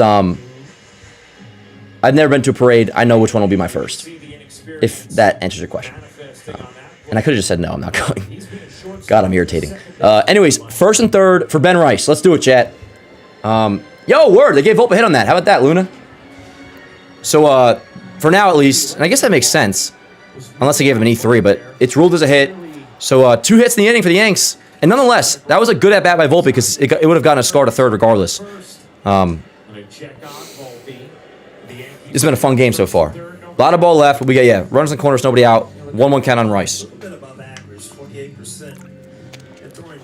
Anyways, what I was going to say before, Yankee catchers entering the Blue Jays series had not had a hit in June. Escara had a double on Friday. May have had another hit as well. But then Ali Sanchez had a couple hits. I think that was on Sunday. And now Escara with a double here today. Doesn't change anything at all in terms of our plans and what the, going and getting Ryan Jeffers, whatever it may be. But again, same way we're talking about Camilo Duvall, I appreciate it. I'll just say I appreciate a few days of hitting from the Yankee catchers, obviously. Bad call, challenge. Attaboy. Backdoor slider, call the strike. I am pretty confident that is not a strike and will be overturned. Word, correct. Ball. Yo, I swear, on the ABS, didn't they only ever used to have the purple, like, overshadow trail when it was a strike? But that was a ball. That was a ball. So, it'll be a 2-2 count on Ben Rice instead of a strikeout. Let's go, chat. First and third, nobody out. 2-2 count on Rice. 1-1 game here in the Bronx. Ball, 3-2. 3-2. I think we got StatCast back, by the way. You see Volpe getting caught in between. He loves to get that jump hop where he's moving towards second base.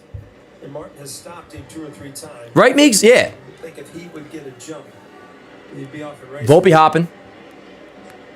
And there he goes. The 3-2. Inside ball 4. Ball 4. Bases loaded, nobody out for Cody Bellinger. Bases loaded, nobody out for Cody Bellinger. For home, Bronx, Yankee Stadium, Cody Bellinger. Then you see Hunter Goodman had a 5-hit game the other day. Hey, I like Hunter Goodman, Meeks. I don't think it's going to happen because it's going to cost so much, and we've heard the Rockies would listen. I don't know if that deal would actually get done unless you really were to give like a major haul. But in terms of Hunter Goodman, the player, I love him. I love him. You guys know, though, and like Meeks, you heard me talk about this a lot, like I'm so stood on Jeffers to the point where it's like, if it doesn't happen, I'll be like, I don't want to say devastated, but like it's already like a thing in my mind. Like I look at our lineup in August and I already see Ryan Jeffers. Now, if it doesn't happen, we get Hunter Goodman or like Adley. That's a different story. But like, yeah, I think at the very least, Yankees will get some sort of right-handed catcher, and it could be a floor of like bringing Higgy back or somebody. I mean, no matter what, I think they're going to get some sort of like a backup platoonish right-handed catcher. Any words about Jeffers being a little rusty / cold coming with a ham injury like Lindor was? Absolutely, Carl. But it works out nice timeline-wise where Bellinger, right field, base hit. Scoring is Escara. Volpe rounds third. He will come in as well. Let me hit that one more time because it is a 2-run single for Cody Bellinger. Yankees lead 3-1. They have scored 3 runs off of Davis Martin with nobody out in the third. First and second, nobody out. 3-1 Yankees lead. 3-1 Yankees lead. Fire me up, chat. Fire me up. Click like on the stream if you have not already. We are off and running here. Now, obviously, there was a little bit of a defensive miscue in this inning, but nonetheless, like, you know, that's unfortunate for Martin. But like the Yankees are hitting him relatively hard here. You had the Jones hit, and now here Bellinger smokes in the right for a 2-run single. 3-1 Yankees lead, and here is Paul Goldschmidt with first and second, nobody out. Let me get this clip up. We got a 3-1 Yankees lead. Fire me up. Fire me up. Anyways, really quick to wrap up the Jeffers point. He's coming back early July, so by the time the deadline's here, we'll kind of like be able to see if the rust is wearing off or not. But that's a valid point because handmates really do mess you up. I mean, granted he went deep today, but Benintendi's a perfect example of that. Like Benintendi has, for the most part, not been the same guy since coming back from the hamate. Teixeira outside of 2015, not the same guy after the hamate. Hicks, same deal. Some guys do bounce. A lot of guys do bounce back. Turned into an infield single for Volpe. Now 2 runs later, the Yankees threatening for more. Anyways, Bellinger clip is up. We got a 2-1 count on Goldschmidt. 3-1 Yankees lead over the White Sox. Bottom third. Still nobody out.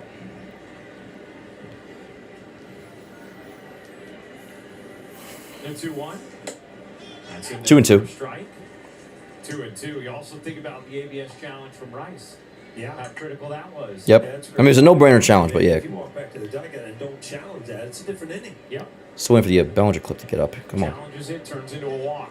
The 2-2. Tipped. Still 2-2. Runners took off as Rice noticed he just wasn't being looked at. Yeah, that's a timing thing, and you'll take a couple pitches and think, you know, he's Word, Bellinger clip is up. I could go now, and if it works a couple times, then you take that chance. Now, if he stops the timing and holds you one time, then you're back to square one. Yankees also have Martin already up to 52 pitches. You hear that? 52 pitches. Davis Martin already at. That is huge. Absolutely huge. And again, for those that maybe just be tuning in or like didn't hear the whole pregame, which we talked about so much, Davis Martin has been terrific. He was 9-2 with a 2.4 coming in. He's a great pitcher. The Yankees are doing all right so far against him, though. 3-2 on Goldschmidt. For anyone just joining, first inning, solo shot Benintendi off Cole, 1-0 White Sox. Spencer Jones, bullet to the second deck, tied it up. And then here you are at a leadoff J.C. Escar double. Volpe advanced Escar to third base, which would have been a fine at-bat, productive at-bat, but nobody was covering first, so you had first and third. And then a walk to Ben Rice, bases loaded, Cody Bellinger, 2-run single, 3-1 Yankees lead. And here is... After that, Paul Goldschmidt, 3-2 count. First and second, nobody out. Late swing. All good, goalie, all good. Goalie down on strikes. Cutter. It looks like he thought it was going to be a breaking ball that was going to break away. And then it just stayed up with the cutter. All good. All good. All right, one away, and that'll bring up Jazz. We're good. I mean, yeah, we're up 3-1. This is awesome. This is awesome. What up, Brett? How you doing, brother? All right, now it's all popping in. My chat is updating from the last time I had it up, and I think that was pre-Bellinger single, so give me a minute. There we go. 0-1 on Jazz. Here we go. Yeah, handmates affect everyone differently. Corbin Carroll came back quick, yeah, and was good immediately. Jackson Hall took way longer to come back. Yeah, so you definitely do got to say. Dan, not having Judge sucks, but this is great to see our offense coming together. Oh, 100%. It's like, now I saw somebody before, it's like, Dan, you were getting on me for saying the Yankees should trade Judge a few weeks ago, and look how they're doing. I'm like, brother, I hope I was respectful to you at the time when I disagreed. I don't want to be rude to anybody. But whatever my actual take was, I stand by it. That's not the conversation to have. I feel silly even mentioning it right now. But yes, it is very cool to see the Yankees being able to get by without Aaron Judge. And we talked about it. Like, and this continues into the future too. Like, you know, we're only a week into this now, or a week and a half almost. But like, they have more depth to overcome, whether it be the Judge injury, Grisham, Stanton, than ever before. And not even by one extra guy, by a landslide of guys. You have, all right, Dominguez. Then you also have Spencer Jones. You have, all right, Volpe last year was our starting shortstop. I know we don't want to be the starting shortstop this year, but like, we're used to that being our starting shortstop. Caballero is the starting shortstop. But because of injuries, Jason's out of the tooth today. You put him in right field. We have Max Schumann. We have Ahmed Rosario. So yeah, no, it's pretty awesome. It's pretty awesome. I'm not factoring Volpe into like the depth conversation, but even him, it's like the little, like, the fact that like Volpe was our starting shortstop, and right now he's essentially only playing shortstop because of injury. Shows the difference alone just with that. You know what I mean? But the big one, of course, is Jason and Jones, and like one I feel like almost I don't talk about enough is like the biggest difference maker, truly, possibly, along with other things, but like it's obvious, like Ben Rice, what he is doing. I mean, truly, like we have another MVP candidate on the team, and that's another thing about replacing Juan Soto's production. That was something with, all right, in 2024, if you were to lose Judge for like a day or two, you still had Soto. Here, we still have Rice. Now, Rice has been like relatively quiet up until Sunday. Jazz walks, bases loaded, one out. But still, the looming threat of Rice. Like, you have so many ball players, so many guys that can still drive in runs, guys that can still get on base, guys that can make things happen. We still have a lot of speed, obviously. Maybe even more speed, actually. And then on top of that, not on top of that, but with that, you have a guy that isn't a favorite to win MVP in the American League, and Judge right now doesn't exist. It's awesome. Anyways, yeah, his pitch count is now above 60. It's now above 60. Davis Martin. Dylan with the super chat says, is it crazy to say 26 Yankees in 5 over 24 Yankees? Oh, Dylan, it's not crazy at all. It's not crazy at all. This team clears 2024 by a landslide. A landslide. I think this team, without Judge, clears the 2024 team by a landslide. With the exception of the bullpen, but I allow myself to say it because I anticipate the bullpen will be upgraded and will be better. Anyways, let's lock in. We got bases loaded, one out. 3-1 Yankees lead. Bases loaded, one out. Bottom of the third for Spencer Jones, who tied this game up last inning with a solo shot, his second of the year. White Sox have the bullpen up, apparently. Up and into Jones, 2-0. Is that right, chat? The bullpen was up for the White Sox? Jones has been very effective in his limited at-bats. Or was O'Neill saying, hey, this is a great start to this game. Swing and a miss, 2-1. 3-1 Yanks. I love this team, folks. I love this team.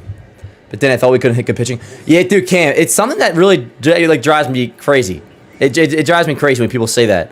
And I get it, because that's been the narrative with this team, not just in the Judge era, but like since I first started watching, like those A-Rod, Cano, like, I didn't get 09 for me, like, so it's like those teams struggle against good pitching in the postseason. So it's just like built into our brains. But like I think people forget, like, think about all the good pitching that we faced this year. And yeah, sometimes good pitching will prevail. That's why they're good pitching. Like Mizorowski is another level. I think he's the best pitcher in baseball. But like opening day, Logan Webb, 5 runs. Dylan Cease in Toronto, 5 runs. Or against Toronto at home, 5 runs. DeGrom, 6 runs. Honestly, it feels like every good pitcher. And by the way, now Davis Martin, we will factor into that conversation, which is obvious. But like just talking about this conversation, Cam, that you bring it up about good pitching.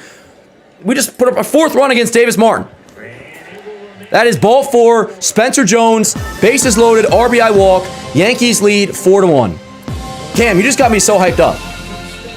It's like I was aware that, what we're doing against Davis Martin is awesome, but like actually that's another added freaking part of that conversation. That Yankees have hit good pitching this year.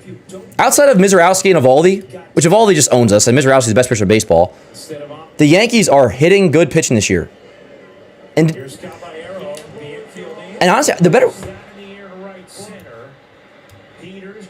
All right, so that's going to be a sac fly for Caballero. Tagging and coming home is Bellinger. Jazz goes to third. Word. It's a sack. RBI, sac fly, Jose Caballero. Yankees lead 5-1 over the White Sox now in the third.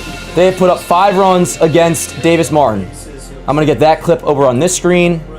Let me get the Jones walk. Get the job done. Now, offensively, Played by he's been Romo. very sound for the Yankees this year. 5-1 Yankees lead. McMahon will be the ninth hitter that the Yankees send to the plate here in the third. Gambled, but it's an RBI walk from Spencer.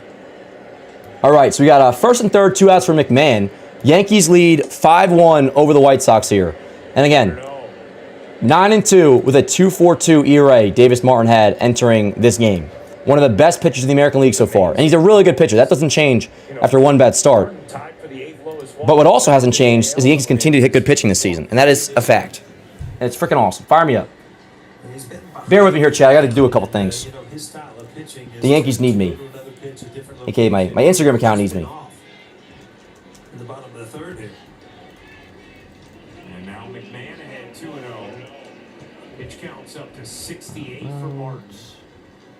2-0 on McMahon. 2-0. Inside 3-0. 3-0. With this Now, by the way, there's cases of where pitchers can, like, just not have control and, I could walk against them. But also, too, like, some people will be like, oh, by the way, you're savage. I just foamed at the mouth. Better to say. We scored 5 off your Savage on Friday. We lost that game, but we scored 5 off your Savage. And that was the example somebody said, like, oh, well, your Savage walked a lot of guys. I'm like, yeah, the Yankees made him walk a lot of guys. Like, and that's what I was going to say before the thing when I was like, Yankees keep hitting good pitching. The better line I like is the Yankees keep beating good pitching because that can come via hitting the ball hard, which we've done a few times off Davis. That could also come by putting up 2 or 3 runs and getting a good pitcher out early by beating him, working walks, working the count. In this case, I mean, you had the one defensive miscue by the White Sox. Other than that, though, it's like good at-bats, selective, hard hits. This is good shit, Chad. Fire me up. Fire me up. Dan, who do you like more, Jason or Jones? I like Jason more offensively, but the thing with Jones is he has a leg up future-wise, I would say, at least in terms of next year, because unless Grisham is brought back again, I don't think the Yankees want to go into a year with Bellinger as their everyday center fielder. Not that he'd be bad at it, but he's such a great left fielder. Jones obviously is a natural and a good center fielder. Jason is a DH essentially, unless right field truly were available. If Judge didn't exist, Jason would be a fine right fielder, but obviously, Judge does exist, thank God. 5-1 Yankees lead. I don't even know how to recap that entire inning. It felt like it lasted forever, but this is good. This is really, really good. Again, going into this game, 2.41 ERA for Davis Martin. Going into this game, and it's still 5-1. And it's still very much serious, still very much a game. It's it's very early.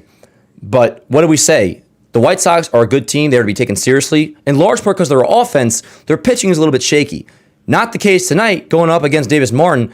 He's their best pitcher by far. He's one of the better pitchers in the league. I know I'm just repeating myself now, but it's just cool to say out loud again. Like, this is not insignificant. The Yankees keep on doing this. It literally is just pretty much, I feel like, Mizorowski and Eovaldi are the good pitchers here. Like, the great pitchers, like good pitchers. Upper echelon in the league that have, like, lived up to the billing of what they're more often than not supposed to do, which is pitch well. In Eovaldi's case, because he just owns us. He's fell off a little bit career-wise. And Mizorowski is just the best pitcher in baseball. I don't know how anybody hits Mizorowski. And that was funny after that night. Like, even the most pessimistic Yankee fans that, like, can be irritating sometimes, like the doomers and gloomers. Not negative, like, you guys know how I feel. I don't like the doomers and gloomers. Even they were like, yo, like, I don't even blame him. Who was touching Mizorowski? Yo, nice play. I guess he's safe, apparently. He looked like he was out. Chat, give me 30 seconds here to just wrap everything up on my end here. Well, McMahon makes a super play there and then kind of spins in a sitting position. Yeah, we got a 5-1 lead. This is good. And we got a lot of ball left, too. Yo, he's out! Or the ball may not have been controlled. Yeah, take a look at this. Close. Yankees are going to challenge. Now, remember, It actually looks like the ball beat for control of the ball, it technically has to be within, like, by Ben Rice. it has to be within the glove, which is kind of a ridiculous rule, to be honest. It doesn't technically have to hit the back, but they may say Rice didn't have control of this. No, probably not. That won't be overturned. His glove, though. yeah, If I was a White Sox fan and that got overturned, I'd be pretty pissed. But obviously I'm not. So if it does get overturned, I'll be quite excited. But yeah, man, just to put a bow in that whole freaking conversation. Like, opening day, 5 runs against Webb. We put up 6 runs against DeGrom. We just put up 5 runs against Trey Savage, who also has owned us early in his career. Has owned many people, many teams. Oh, see, Boone's doing his... He's doing the Boone face, which I love the Boone face, where it's kind of like, Jones. I don't know if that's getting overturned. Yeah, he is less than thrilled.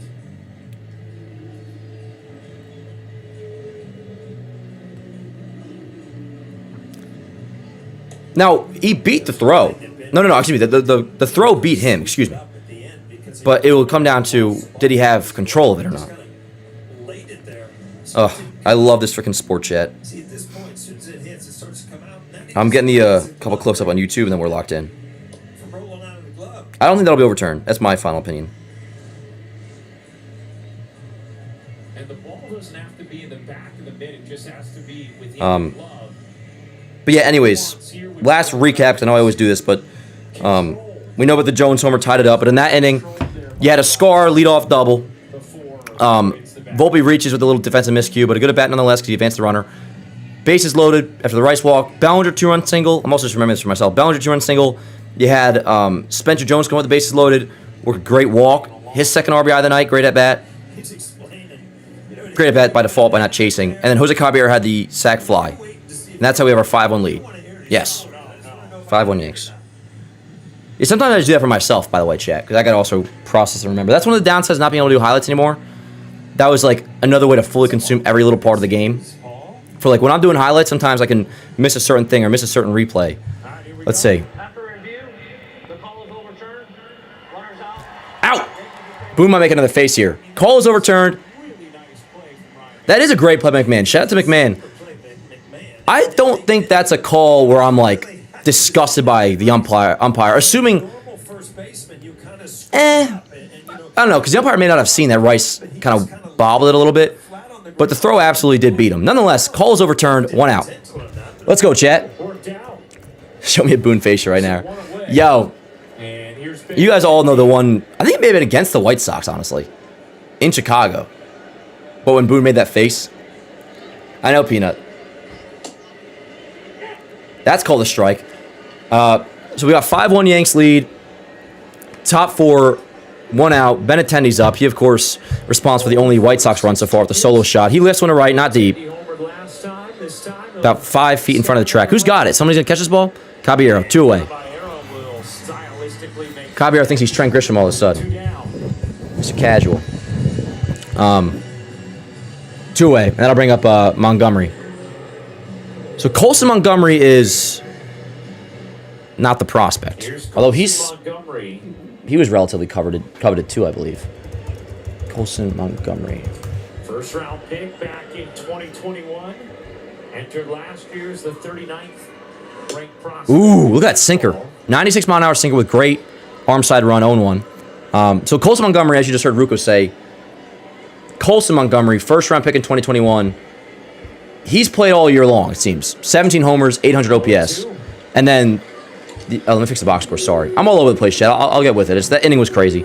I'm freaking stimming like crazy. Braden Montgomery is the one that they just called up that hit the walk-off homer in his debut. He's on deck. So there's Colson Montgomery, been around all year. And then Braden Montgomery's on deck. Derek Cole calling his pitches on the pitch count there. They should just put them in alphabetical order, to be honest. Should have been Braden first, and he could be like B first, then C. Ring him up! Ah! I'm going to post that, chat. I'm posting everything tonight. Cole, 4 strikeouts through 4. Pitch count. 50 pitches through 4 innings. He has bounced back very nicely since the Benintendi home run in the first. Fire me up. All right, chat. I'm going to post that clip. Catch my freaking breath here. Get the box score right. We'll pull back up the chat and continue watching some great ball. Because so far, there is nothing to complain about. And even at the time, like the Benintendi solo shot, at least that's true. Like, that's real. Guy hit a home run. Guys will hit home runs. You want to be solo shots, and that's what it was. No, like, there's been nothing to complain about so far in this game. That's, like, not just baseball. Now, if you're a White Sox fan, obviously, but I got no bad blood with White Sox fans. Like, I want to go into this series and I want to sweep just because, like, you know, it's kind of fun to, like, lay down the law a little bit. Like, yeah, you guys are good. Absolutely. And you guys should be pumped about this team. We're also pumped about our team for good reason. It's because we are far and away the best team in the American League. And I kind of want to be like, yo, like, not like big brother type vibes. I don't want to come off as like condescending at all. And who the fuck cares what I say? Anyways, I'm watching from my desk. But I want to sweep this series. But anyways, White Sox fans are cool as hell on the morning show this morning. They were like saying, yeah, because again, like, I don't watch them every single day, but like, I did a decent amount of research, was listening to some podcasts, and they're like, you kind of did get the vibe of the team right.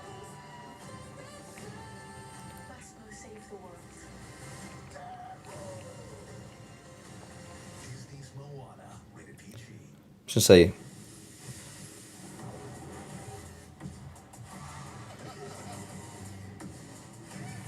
so Cole, I've been referring to as and by Ben, I mean, this is the second time I've done it now, Ace 1. Because that's what we got to say, yo. Because I posted, I love our ace. I love our ace. But, like, that could be anybody. That could be Cam. That could be Freed. And it could even be Rodon on another team. Rodon's our 4. And he's a great 4. But Cole, Ace 1. Escara! Holy freaking crap. Second hit for JC Escara. Chat, we don't need Ryan Jeffers. I'm telling you, we don't. I'm very much kidding. But Yankee catchers since the start of the weekend, since Friday, are all of a sudden getting hits. Escara is getting hits. Ali Sanchez, a couple hits the other day. And yo, Escara is not the answer. But in fairness to Escara, this, while Wells is out, is like the most consistent amount of playing time he's had. And sometimes that's all it takes to be decent, to be at least what he is truly, which might just be not terrible.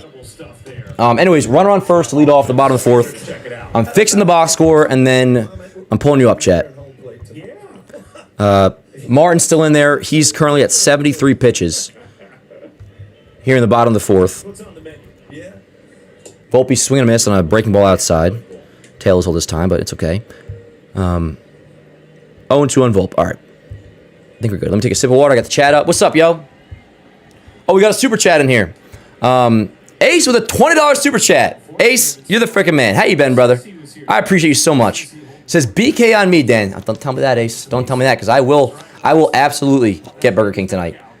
Actually, very well might be what I do, actually. Yes, that's a good idea. That's a good idea. Anyway, says BK on me, Dan. Second best team in the AL, indeed. Yeah. And respectfully, like, yo, if I'm a White Sox fan, I'd be stoked about this team. And by the way, they could win the next 2 games. They can still win tonight, but this game so far is exactly what I kind of want it to happen. Like, sure, second best team, and that might be completely valid. And White Sox fans, no matter how the series goes, should be pumped about their team. There is a gap, and I want that gap to be shown. Volpe pops out, 1 away. Anyways, appreciate you, Ace. Thank you so much. What up, chat? How we doing, yo? I need a shirt with Dan's face. Fire me up, chat. Peanut, if you ever left the house wearing that, you would have a 24... I would make sure you're banned from the chat for 24 hours. I'm just kidding, of course. How was your birthday, by the way, Peanut? I hope it was a good one. Can you make a separate channel for the highlights?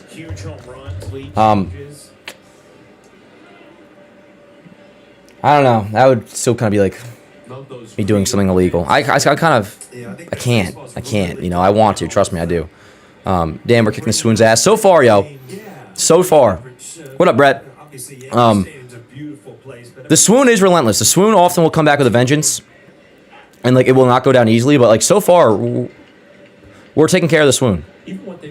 But we can't rule out the Swoon ever returning. The Swoon will always loom. But we'll do our best to keep fighting it off. And so far, the Yankees are doing just that. Ball and a strike on Rice.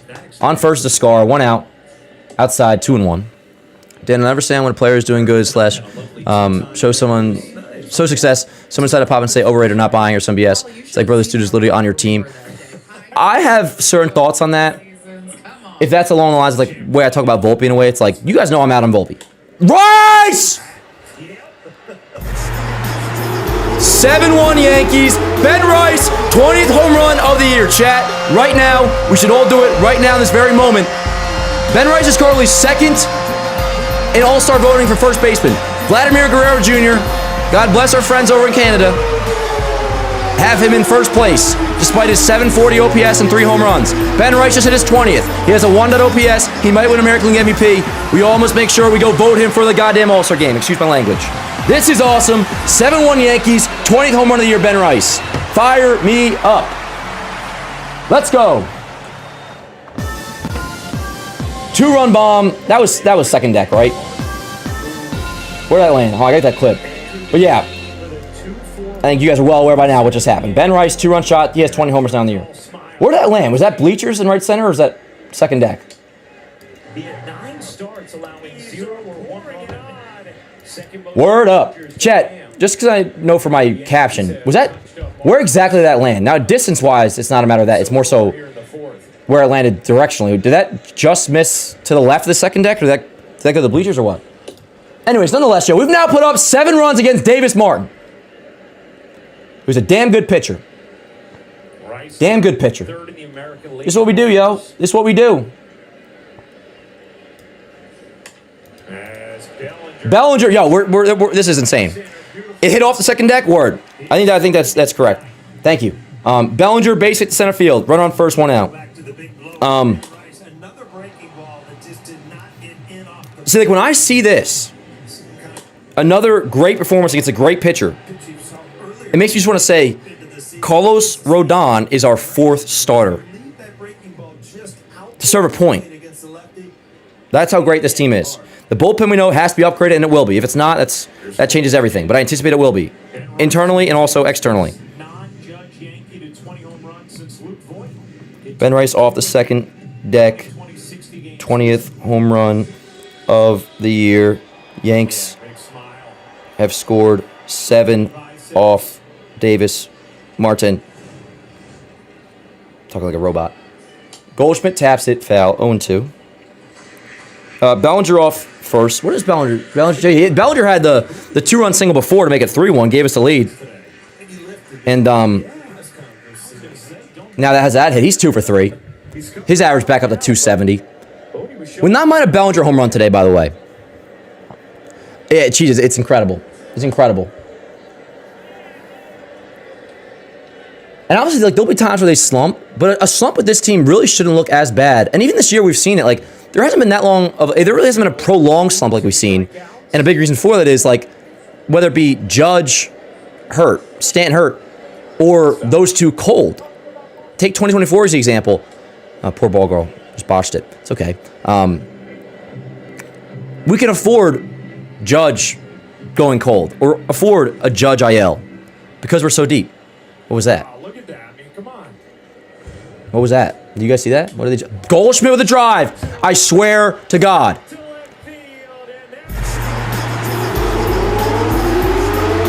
This is absolutely incredible.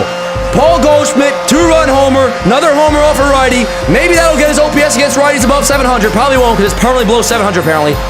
The Yankees have scored 9 runs off of Davis Martin. The Yankees have scored 9 runs off of Davis Martin. This is unbelievable. Best team in the American League. Dodgers, Braves, whoever the hell. I look forward to it. I feel bad for you. I feel bad for you. That was a Boone line. I feel bad for you. I can't wait. I cannot wait. Everything is proceeding as I have foreseen. And we have foreseen, Chad. Everything is proceeding as I have foreseen. This is absolutely incredible. Martin is out. You're a great pitcher. White Sox fans, it's just 1 game. Martin remains great. Nothing to do with that. The Yankees are also very great. And they keep on doing this, yo. They keep on doing this. They continue to hit great pitching. And in this case, this isn't just hitting great pitching. This is unloading on great pitching. By the way, 10th home run of the year for Goldschmidt. This is absolutely insane. Chat, if you have not already, click like on the stream. Obviously, we're live every single game of this series. Morning Yankee show, Monday through Friday. You guys know the deal. This is absolutely incredible. 9-1 Yankees lead over the White Sox. And by the way, Cole's looking really good. Let me get these clips up. I still have to get the Goldschmidt one up. Yeah, he again, I would have thought by now, I was even saying this to Beebs before, and Max.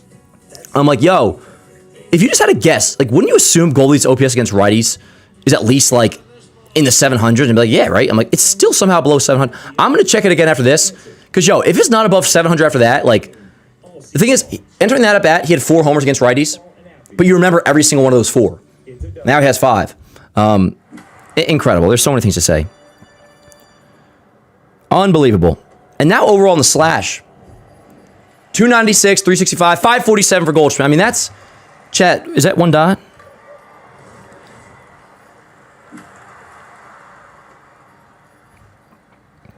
Now Paul Goldschmidt goes deep. Let me get this clip out real quick for his 10th homer and then 9. I'm going to put holy cow in the caption. Chat, I just put holy cow in the caption. Man, I should get that soundbite ready. Get some Phil Rizzuto up in here. Chat, this is incredible. Fire me up. How are you guys doing? Happy, what is today, Tuesday? Tuesday? Feels like a Friday. Ace with another super chat. Appreciate it, brother. Says, no Judge, no problem. No Stanton, no problem. No Fried, no problem. Yankees are a problem. Absolutely. This is the year. This is the year. Not based off vibes, but based off of logic. You have an offense that without Judge can do this on a day in and day out basis. And I don't mean 9 runs day in and day out. They're capable of it. But can beat good pitching, as we're seeing yet again here tonight. They've done it all season long. Paired with the best starting rotation we've had in the Judge era, automatically clears the 2024 squad. Did we lose Juan Soto? No, we didn't. His production has been replaced by Ben Rice. And by losing Juan Soto, we also added Fried and Bellinger. Bellinger is a big part of this team. This team is deeper than any other team previously in the Judge era, has the best rotation in the Judge era by far. The bullpen has to and will be upgraded. And, bro, the fact that they are in this again together is another benefit of running it back. You know, it's like how people kind of talk about with the Knicks, you know, like you go through adversity, you learn from it. What were we just saying the other day? Like, there's nothing wrong with making mistakes and dealing with shit like that. It's just a matter of do you learn from it or not. That's where there's a problem. If you do something wrong or make a mistake and don't learn from it, that's where there's an issue. Yankees, this past weekend, seems like they knew how to go into Toronto and take care of business. Yo, Ryan did the game? Word up, Ryan. Oh, that dude, imagine. This is incredible. All right, let me do some things here. We got runner on first. Jones back up. Jazz had a single, by the way. I mean, you guys are telling me that. I saw it, but I didn't even process it. Runner on first, 1 out. My dad goes, I went to pick up pizza and came back. Yankees had 5 runs. What happened? Rice homer, Goldie homer. Both 2-run shots. 9 runs off of one of the best pitchers in the AL. They consistently hit good pitching. I fucking told you. No, I'm just kidding. I'm just kidding. I would never curse at my dad. Ever. Except when he says some misguided stuff. But actually, no, I would never curse at Dar Sr. It's got this funny white tinge to it now. I can't figure it out. Dar Sr. is actually quite rational. I told you guys a story about when I was 11 years old and didn't understand how life works. And the Yankees lost 6 in a row, and I said I want to be a Rays fan. My dad never hit me once in my life. I think that was the closest he ever was to. Not because of the idea of being a Yankee fan. It was because I was acting like a bitch. He says, you're going to be a Yankee fan, you're going to be a Yankee fan. You stick with it. He's like, you're my goddamn son. He was disgusted by how I was asking. He lost 6 in a row. And I was bailing. And then that was that. That was that. So my dad's very good about that sort of thing. But he also hates every Yankee hitting coach that has ever existed.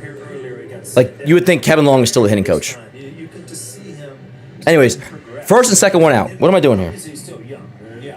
Let me get Ben Rice's homer up on YouTube. Apologies for being on my phone so much. Obviously, foul ball. 0-1. There's a lot to do here on the back end. Follow Yankees Avenue on Instagram and all that if you guys don't already. I know the majority of you do, but if you're new around here, just got to make sure all this stuff gets up.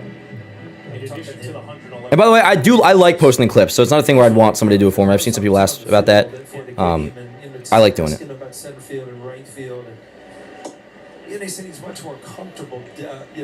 Of this season. First and second, 0-2 count on Caballero. 1 out. 9-1 Yankees lead, bottom of the 4th. And if you're looking for a scoring update, I may need to just go check on that back, because I got to remember. I mean, homer-wise, we had Jones go deep today. Ben Rice is 20th of the year. Goldschmidt's 10th of the year. That was all in this inning. What made it 5-1? Who else went deep? Oh, no, it was then when it was 1-1 after the Jones homer, you had Bellinger 2-run single, Yankees scored one. Jones walk with the bases loaded for 4-1, Caballero sac fly made it 5-1 entering this inning. Then you had the Ben Rice 2-run shot, Paul Gold for 2-run shot, 20th of the year for Rice, 9th of the year for Goldschmidt. Lie, 10th of the year for Goldschmidt. 9-1 Yanks. You guys get the deal. This is incredible. Now we get Goldie up, then I can put my freaking phone down. Caballero on strikes, all good. Get me in that bat, yo. Put one of us in, chat. Dan's internet's working overtime. Yeah, word up, and thank God it's working. That's NYY, Paul Schmitz. You're talking about Spencer Jones as an athlete of the season. All right, phone going down. Jones is the fastest. Babe, give me a second. I'm putting my phone down. God. Oh, that's amazing. I mean, you think, okay, he's fat, but when you look at Jazz and got Anyways, here we go. First and second, 0-1 on McMahon. And guys, it was during By the way, the conversation link in bio, brand new shirt. he said, "Dominguez The Trish Dog made it. Link in bio, all this merch. actual sprint and speed. It's Spencer New Yanks merch, link in bio. A little bit. That's amazing. 1-1, and it's cool shit. No, it's all cool, but there's certain shirts that I like to wear and certain shirts I won't wear. It's got to fit my vibe. This shirt fits my vibe. 1-1 on McMahon. It's got to be cool. It's got to be badass. I only wear badass shit, chat. The ninth hitter to come to the plate, the third. 1 and 2. So like shirts like this and any sort of trousers from the Target men's section. That's what I'm wearing right now. Here in this inning. 1 and 2 on McMahon. If you really need it on the shirt, fire me up or whatever. the Yankees. I think Aaron Boone fought, Ladies and gents, I present to you the Run It Back Yankees. Yeah, we got a theme song and everything, yo. We're gonna run it back. Yeah. The American League won't know how to act. Yeah. I'm still working on the next lines, but against Martin. Did a great job. it's the latest hit being played all over town. All over the radio. 2 balls, 2 strikes, 2 outs, 2 on. Oh, my bad, John. Shit. I missed your super chat. Oh, dude, 100%. Johnson in the super chat says, we don't need Kyle Tucker. We got Cody. McMahon, right field, base hit. Let's see if that'll score Jazz. Whole round third. He'll come in for sure. 10-1. Yanks have put up a 10 spot against the White Sox. That's not against Martin, I don't think, right? Nonetheless, who cares? 10 runs in 3 2/3. 10 runs in 3 2/3. Yep, 10 spot indeed. McMahon, RBI single. He joins the party, his first hit of the game. Only guy without a hit so far this game is Caballero, who did have a sac fly, so he's contributed. This is incredible. This is absolutely incredible. What did I call AO? Only thing I remember calling, I was with many of you that said Jones was going to go deep today. That was my homer pick. Unless you're saying the idea of, I wanted to, and again, it's just one game, we'll see how tomorrow goes. But the fact that we did this against Davis Martin, which was supposed to be the toughest part of this whole thing, I wanted to kind of lay down the law a little bit. Speaking about the sprint speed, and then I watched Jazz score on that hit. I don't know if they would say that in Jazz. The best part of all this, by the way, truly is that we did this against Davis Martin. I'm going to fix the box score in just a little bit. Oh, yeah, we going out to lunch? Oh, yeah, I got you. We're going out to lunch, Tim? Tim and Morg? Yeah, we're going out to lunch, and it's on me. Respect the White Sox, but respectfully feel this leather. Yeah, word. Oh, yeah. Oh, yeah. 10-1, Yankees lead. And yeah, so we entered play with a 1.5 game lead. So at the very least, we'll maintain that 1.5 game lead. Barring disaster, but I don't have much worry about that. Rays play the Dodgers tonight. I'm going to watch that game late tonight. I'm watching Rays-Dodgers tonight at 10 o'clock. I'm going to watch Rays-Dodgers tonight, butt naked, is what I'm doing. And I'm going to order some Burger King. That's exactly what I'm going to light a candle, watch Rays-Dodgers. Notice things and want to describe them. Nude, and get some Burger King.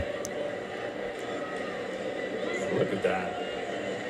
You must have loved playing. 10 runs scored already. Yeah, I mean, this time of year, and That's my caption. That's why I said it again. It doesn't get dark till like 8:30. But this is something. This is what baseball's all about. Okay, when we put up 10 runs by the 4th, I can be honest with you guys. What else you want to know? Oh, I'm not capping. I'm not capping. I do need to take a breath because I am... See, this is why I don't need drugs, chat. What am I now? I've lost count. I'm 16 days no pot. Something like that. Inning over. Oh my God!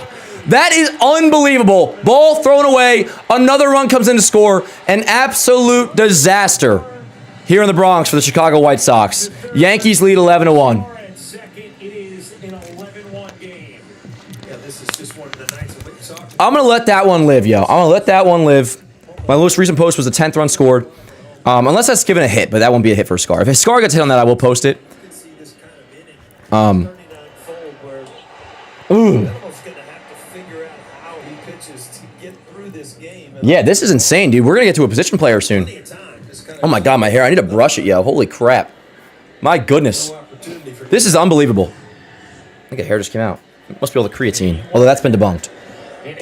Second and third now for Volpe. What a game, chat. What a game. Yeah, where is it? Has a Clo Dog been in here? Oh, shit, my bad. AC, my mistake. Holy crap. I almost forgot to debut. 0-1 on Volpe. Swing and miss. 0-2. Couldn't have asked for much better. Could not have asked for much better. I mean, we had so much preview for this. We had all our graphics ready. We had the pitching matchup. Look at that ERA. Look what it was. What is David Martin's ERA now? I'm really not even trying to be a punk here with this, because like I like White Sox fans. And again, White Sox fans, if you're watching, which I doubt you're watching right now, if you are, God bless you. It's just one game. Martin is still a great pitcher. You guys are still a great team. You know that. But obviously this is quite enjoyable. Martin still got a solid rate. So 9 earned runs against him. Volpe fouls it away. Oh, no. Look, he fouled it away the way he reacted. Anyways, how many total runs in that inning? 6 runs in the 4th inning. Yankees lead 11-1. Chat, I'm going to go use the men's room really quick. I'll be right back. We got hella game left to go. A lot of game left to go. So we'll be here, of course, rest of the night, obviously. We're here every single game of the series. Morning Yankee show tomorrow. Don't forget to tune in. Yeah, you know what? Speaking of that, little shameless self-plug right here. If you're not aware of the Morning Yankee show, take a listen. Quick break here to remind you guys, the Morning Yankee show, our brand new podcast/show, morning show, the Morning Yankee show, is live Monday through Friday here on the Yankees Avenue YouTube channel, typically at 8 a.m., sometimes 9 a.m., but it's a daily show, Monday through Friday. We're also available on podcasts, Apple Podcasts, Spotify Podcasts. We break down everything in the world of the New York Yankees. So that includes, of course, the previous night's game. That includes storylines. That includes trade rumors. That includes basically everything that we want to talk about in its full entirety, because we go live every single day. And for those who watch me often, you are well aware of this. But for those who don't, I grew up very much in the world of OG WFAN. By OG, I mean the good old days of sports talk radio. So I model it similar to that. Now, we don't have live callers just yet, but the plan is come the second half, we indeed will. So I'm looking forward to that. For now, though, we're live Monday through Friday. Morning Yankee show. Hope you tune in if you do not already. And didn't realize how long that ad was, chat. But yeah, Morning Yankee show Monday through Friday. If you don't already tune in, I'm freaking obsessed with we'll be live tomorrow morning, 8 a.m. This is cool, because we really previewed this whole series. And there's 2 more games to go. Speaking of, for those who are not aware, tomorrow will be Anthony Kay, the left-hander. And the Yankees have been great against left-handers so far this year. For us, it'll be Rodon, who's been much better as of late. And we always talk about how, since the start of 2025, he's been one of the best pitchers in the American League. Rodon versus Kay tomorrow. Prime game, by the way. Wednesday night, 7:05 prime game. We'll be live for that, of course. Thursday, series finale, 7:05. So these are all night games. Right-hander Sean Burke, who's 3-4, the 4.15, against Ryan Weathers, who has been, I won't say like our Achilles heel lately, but in terms of, just the way he's been pitching lately in comparison to the rest of the guys, not too great. Really pretty bad, actually, but he's been getting hit. Cole's still, and we get to watch Garrett Cole, too. Anyways, point is, Weathers been getting up a lot of homers lately. Whole pitch in the series finale. Obviously looking for a bounce back there. We'll be live for every single one of those games. We'll preview each one. Like tomorrow, we'll preview more of Game 2. We'll break all of this down. We'll talk more, too. There's other storylines to discuss as well, but I think we'll be live at 8 a.m. tomorrow. Anyways, 11-1 Yanks, top 5. Let's do it. Let's do it. Swinging at the first pitch, taps it to All right, Chad, let me pull you up. One pitch, 1 away. one out. Who was that? That was, which Montgomery was that? That was Braden Montgomery. Cole is Rounds out the second. 11 in a row. 1 away. Cole's retired 11 in a row. We getting Burns versus the Reds on Saturday? Apparently, yes, we are. We're getting, it'll be Cole versus Burns on Sunday against the Reds, which that'll be awesome. Matt says I was too early today. Yeah, it often will go on like the Baseball Today schedule. So like tomorrow, no Plouffe, by the way. Hey, give Plouffe some slack. He's been on a lot of episodes in a row. And we knew he'd be off today because his family's in town. They're traveling or doing something. Tomorrow will be a Swilly episode. Chris Rose and Swilly. We're going at 10 a.m. for Baseball Today tomorrow. So, like, that's a thing where I got to go at 8 a.m. sharp. So the morning show tomorrow will be at 8 a.m. But, like, on days where Baseball Today goes late, like Mondays, a lot of times, because Plouffe does Talking Baseball, we really don't start recording Baseball Today until 12 Eastern time. So that's why Mondays, a lot of times, I'll go live at, like, 9. 1 and 2 on my draw. Cole, by the way, 54 pitches right now, 1 out into the 5th, the 1-2 count. This is awesome, by the way. That, all right, we put up 11 runs. Like, this game is 11-1. Like, it's pretty much done. But in the meantime, it's like, oh, yeah, word. We get to watch Garrett Cole pitch, and he's looking great. Swilly's awesome. Swilly's really awesome. Oh, box score, good call. My bad, Mike, thank you. But yes, I believe Sunday, right, chat? I think when you confirm that in the morning show, that I believe Sunday, it'll be Chase Burns versus Cole. Swing and a miss. Well, I can calculate it. Fifth strikeout for Garrett Cole. Let me get the box score right. But, and then we'll do the math. What's today? Tuesday? Wednesday, Thursday, Friday. Wait, hold on. Let me do it this way. Tuesday, Wednesday, Thursday, Friday, Saturday. Yeah, so Cole's pitching Sunday. So I believe it's, from what I heard, Chase Burns is pitching on Sunday. So that'd be awesome. Cole versus Burns. And that'll be another case of how the Yankees handle a good pitcher, a great pitcher. And I'm excited for it. And it doesn't mean they'll do it every single time, obviously. Although more often than not, it seems like they do. But that'll be exciting. For those who don't know, like Chase Burns, chat, remind me, did he make his debut against us last year? Or was that like his second start? Because wasn't it a thing where, and I'll have all this information locked in by the time we preview that series too. If I remember correctly, it wasn't like first 5 batters was like electric, struck 5 out in a row. It was like 5 up, 5 down, all via the strikeout in Cincinnati. But didn't we like end up hitting him pretty decently, I believe? But yes, everybody knows for sure. I know we don't give a shit about the Braves, but their catcher said, I give a shit. Just hit a 475-footer, absolute moocher. Damn. Who?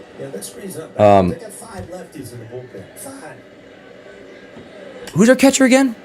Is it Murphy still? Sean Murphy? Yeah, we were live for that game, Morg. But I feel like we end up.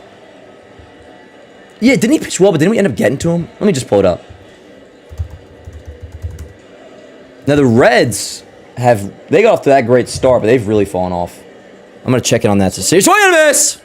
6 strikeout for Garrett Cole. 5 innings, 1 hit, just the home run by Benintendi. So that's your 1 run, that's your 1 hit. Garrett Cole through 5, 1 hit, 1 run, no walks, 6 strikeouts. 5 starts in right now. Well, into his 5th start. He's not done, but 2.36 ERA. Now, something to be prepared for to keep in mind is Yanks are up 11-1. Cole's thrown 62 pitches. This will be a thing where they probably won't push him that very far. I would not be shocked if the 6th inning is Cole's last, even if he's only at like 75 pitches. That's like my guess. By the way, I just saw him in the commercial. Seager's hurt again, from what I understand, from what I heard. Anyways, Chase Burns. How are you, my friend? And I'll confirm if he's pitching on Sunday in a second. Game logs, 2025. It was around this time. Okay, so Burns, yes, June 24th last year, made his debut against us in Cincinnati. His final line was 5 innings, 6 hits, 3 earned runs. So we didn't like rock him, but remember that game started crazy. It was like, I'm pretty sure it was like 5 up, 5 down. I was like, oh shit, and like that was like prime time swoon, yo. That was like a bad. But yeah, I think maybe did Rice go deep against him? Did Rice go deep against him, chat? Anyways, let's figure out if he's pitching. One of you may have already confirmed it. So I'm not ignoring it. I don't have the chat pulled up just at the moment.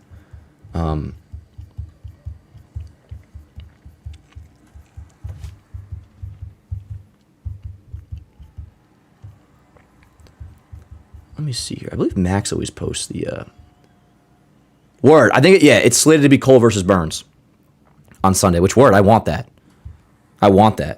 Now, and again, we'll preview the Reds come Friday morning and all that. But the Reds currently sit, 34 and 37, last place in the AL or the NL Central. And remember, they got off to a really good start. Really good start. Ace with the super chat. $5 super chat says, Jeffers, Higgy, or Adley. Who would you rather we have? Well, the best player of those three is Adley. The worst is Higgy. The most realistic, the most reasonable, the most, like, I think, shoe-in gonna happen of those three to get excited about is indeed Ryan Jeffers. He's a rental. The Twins are out of it. The Orioles, like, I think could still potentially dream about maybe getting back into this thing. And maybe by the trade deadline they do. Granted, the Twins possibly as well. But, like, in division, not that the Orioles wouldn't trade him to us given the right haul, but it would cost a lot more.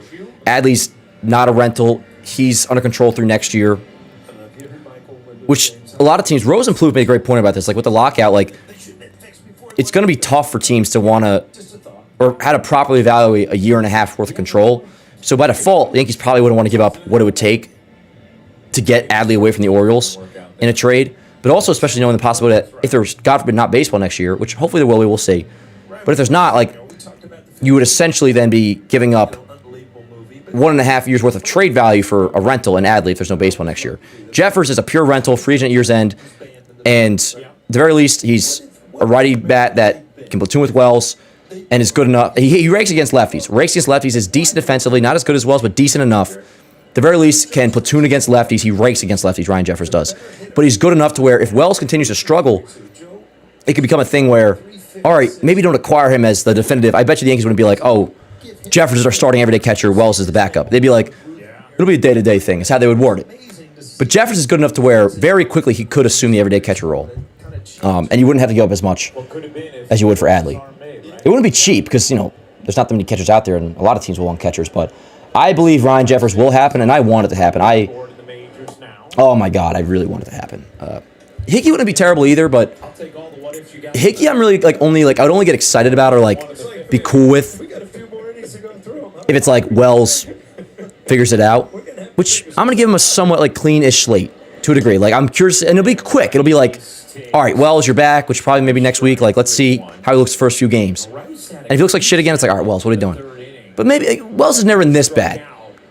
He's been disappointing the first 2 years. Not even the first 2 years. I don't want to say it. His rookie year, he was good. And even last year, OPS above 700, Rice leadoff walk. Dude, we're going to get to position player territory, by the way, like, relatively soon. Name that Yank. But, like, if Wells turns it around, Higgy I could deal with. 92 to 95. Is this Jim Abbott? Who's up, by the way? Let me fix the box score. But yeah, Rice leadoff walk. And here's Cody Bellinger. I would not mind Bellinger going deep. Looks like he'll, jeez, bro. Vargas, just catch the ball, brother. It was right by the tarp. And I'm glad he didn't. But Bellinger had the 2-run shot against the Blue Jays on Friday. He has been kind of lacking some power over the last month or so. Still get on base at a decent clip. And tonight he's been fine, so it's whatever. And we're chilling no matter what. But I wouldn't mind Bellinger getting his OPS back up towards like the 850 range. His slogan's come down a little bit, so I wouldn't mind a homer or two in the next during this homestand. I forget what I was saying, but yeah. Run on first, 0-1 count on Bellinger. Basically, yeah, the better fork balls I've ever seen. Yeah, honestly, Peter, he wouldn't even have to have done that. You guys saw that Guerrero had more votes than Ben. Yeah, so again, we were talking about it right when he went deep, like vote Ben Rice in the All-Star game. And I'm going to post a link to that right now. MLB All-Star voting on my story. Dan, I don't think Jason gets enough credit for the way he handled himself. Oh, Sebastian, I couldn't agree more. Bellinger, is that hit number 3? Indeed it is. Hit number 3, Cody Bellinger. He is 3 for 4 on the night. First and second, nobody out. Now, I think he gets the credit, but like,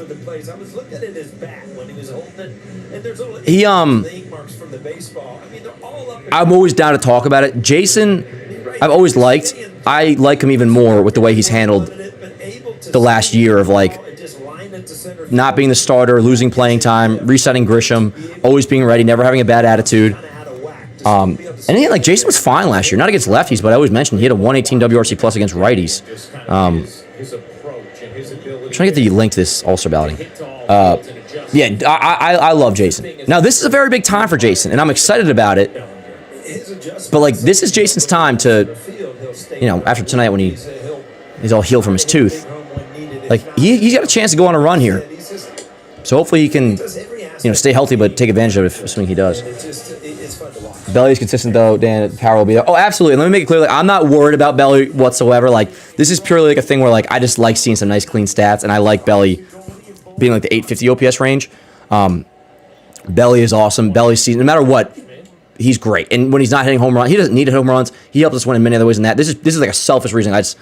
I like a 500 slugging percentage is all. That is strictly being brought up for the fact of it's 11-1, and like, I wouldn't mind Belly just going deep, you know? But you're absolutely right, Ace. Goldie, broken bat, loops it, foul. I need the link to this freaking All-Star balloting. A little shard in the infield. Now, Goldie, he belongs, all right? All right. I feel like he would be house star, but maybe he's a target. Hopefully it doesn't get posted as words, or it doesn't get posted as a blank screen. Like sometimes it does on Instagram. I'll act like I do. I feel like you would enjoy Game of Thrones. I'm going to say vote Ben Rice right now. That would be a heck of a binge for you now. It's like, Dan, you got to use your platform for good. All right. I agree, though. I agree. We all have to, though. Tell your friends. And I got to vote, too. I'm also balloting vote tonight. I didn't even see that, Meeks. I saw they were doing it, but I was getting the freaking Rice thing up. What do we trade for Narvaez again? Seems like the Red Sox hate each other now. Do they hate? I don't think that'll happen. Truth, I definitely, honestly, I'd say it definitely won't because he still has so much user control. Like the Red Sox plan on figuring this out. Obviously, remains to be seen if they will. But like Narvaez is under control for another 4 years after this, so he's still. They would think the catcher for them whenever they do eventually turn it around. So I like Narvaez, but nah. Now speaking of Narvaez, I think Elmer will get traded for somebody this season. You know. I can see that goalie pick now. Let me rewind on this screen. Jazz, ground ball right side. Fielded on to second for 1. 4, 6, 3. Double play. Good for the White Sox. Yo, is it like... Yeah, I've seen the goal pick. I saw it with the White Sox for too. What is the... What is the... Yo, no, I did not, Zach. Don't tell me I posted as black... Oh, you freaking scared me.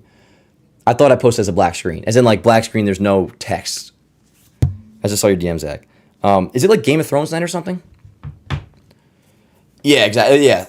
Red Sox are done, but they ain't going to trade. Yeah, like Durant. I think Durant definitely will go be in here that for a while. Chapman will go. Is this Game of Thrones night? Never watched. Too many seasons for me to start watching. You know what Chloe said the other day? Chloe said, word up, Aaron. Hell yeah. Yeah, follow Yankees Avenue Instagram if you don't already, if you don't mind. They're showing the All-Star ballot right now. Chloe said, Suits is overrated. Hell yeah, Aaron, welcome aboard. Everybody welcome Aaron. You just subscribed. Hell yeah. Glad to have you, buddy. I was going to say brother, and I said buddy. I'm going to go with brother, because buddy could come off as condescending, even though I obviously don't mean it that way. Hell yeah. Glad to hear. At least the first 5 to 6 seasons of Suits were awesome. The first 3 or 4 seasons of Suits. Once it got to the whole, well, I don't want to spoil if you haven't watched, but Suits had a good run. But Game of Thrones, Joe, I'm too far behind. And I kind of heard like spoilers for the 8th season. So it's kind of too late for me to do that. Suits is great for like the first season, then it just drags. I would say a little longer than that, Nick, but yeah, like I think first like the 5th season I think is worthwhile, and after that I kind of see it. But hey, honestly, 5 seasons, I don't think, you think it's cringe, Yanks? Unless it's just your default word for like you just don't like it. All right, word, fair. I don't think it's cringe. I gotta say I don't find it like, it never made me cringe. But yeah. Sopranos is the only old show everyone needs to watch. I still have not watched Sopranos, excuse me. See? I'm an idiot. Link in bio, yo. Look how clean this is. You want to see the back? What's up, chat?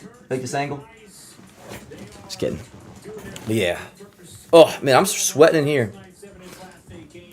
I have like 2021 dar hair right now. Whatever. Alrighty, yo. Top 6. Again, I think I would not be shocked if this is Cole's last inning, honestly.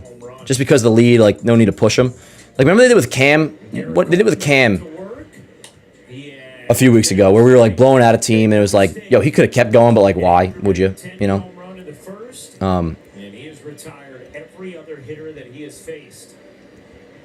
Yeah, only hit for Cole. Just the first inning Benintendi solo shot. 11-1 Yanks, top of the 6th. Pitch count in really good shape as well. Remember, this is against a White Sox team that's been hot offensively.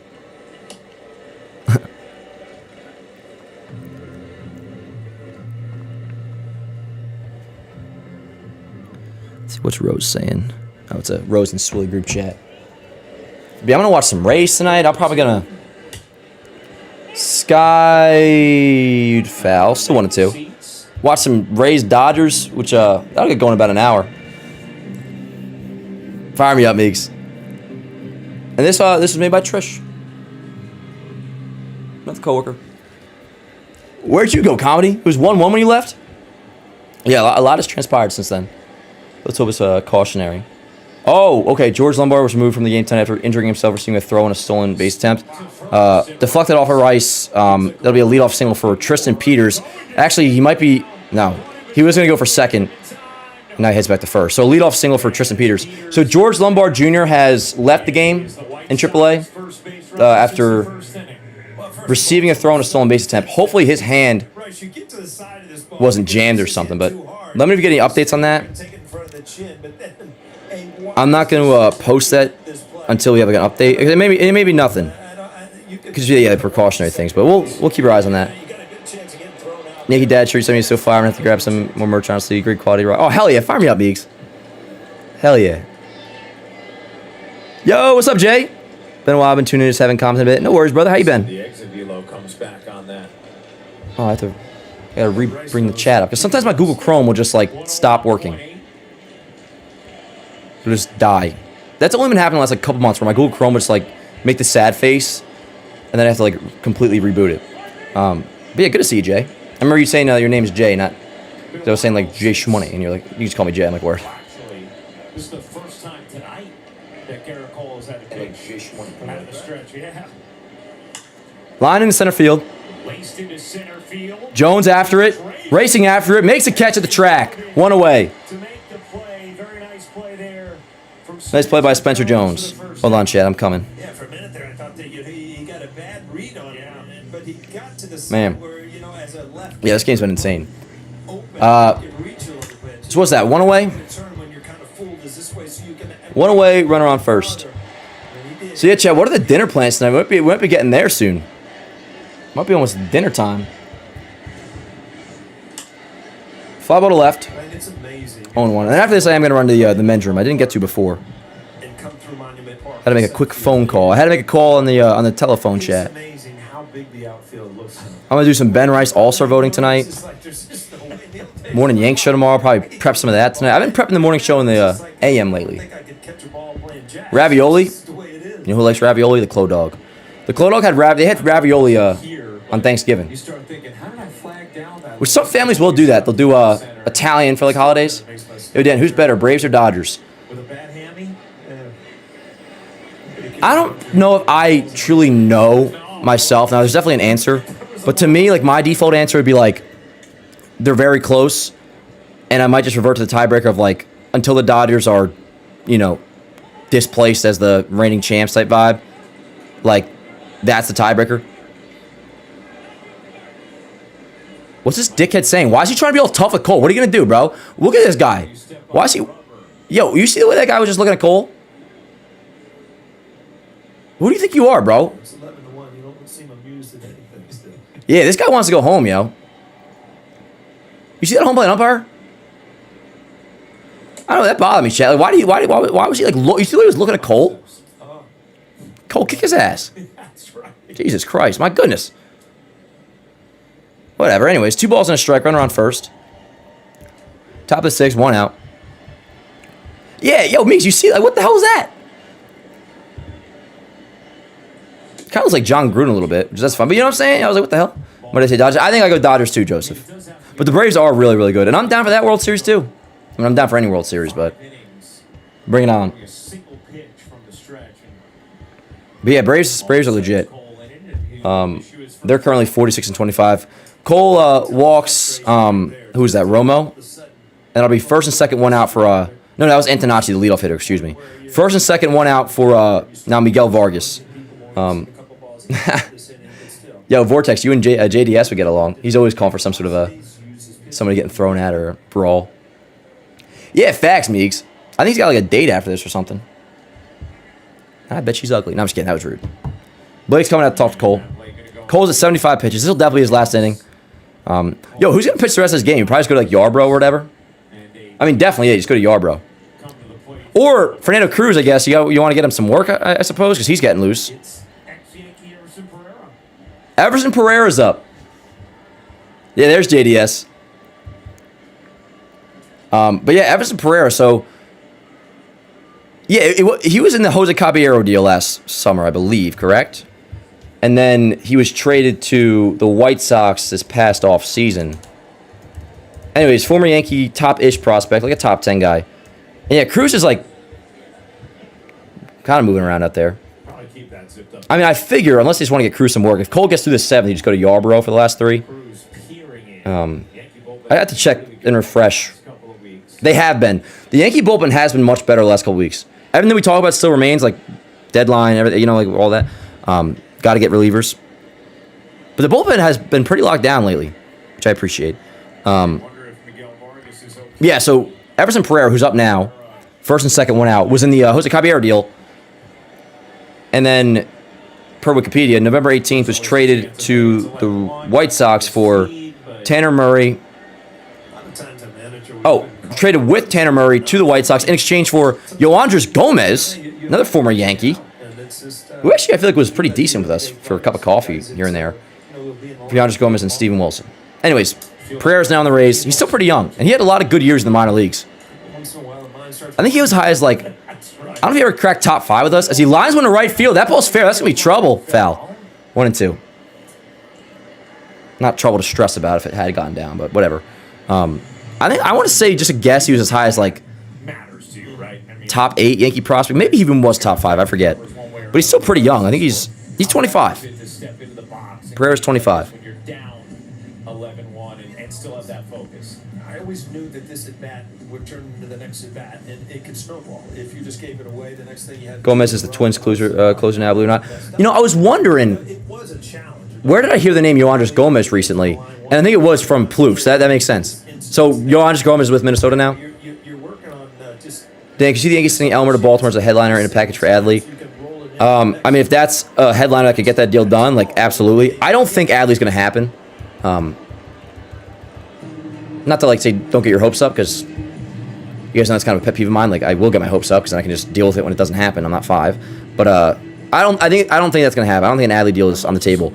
I do think the Yankees, if a deal is made that requires a prospect of that echelon, like, you know it's not going to be Lombard, no, it's not going to be LeGrand, I think it would be Elmer. And in fact, I predict Elmer will be dealt. I actually got the idea of Elmer being dealt is something I do want to happen, because like a trade of that caliber should happen.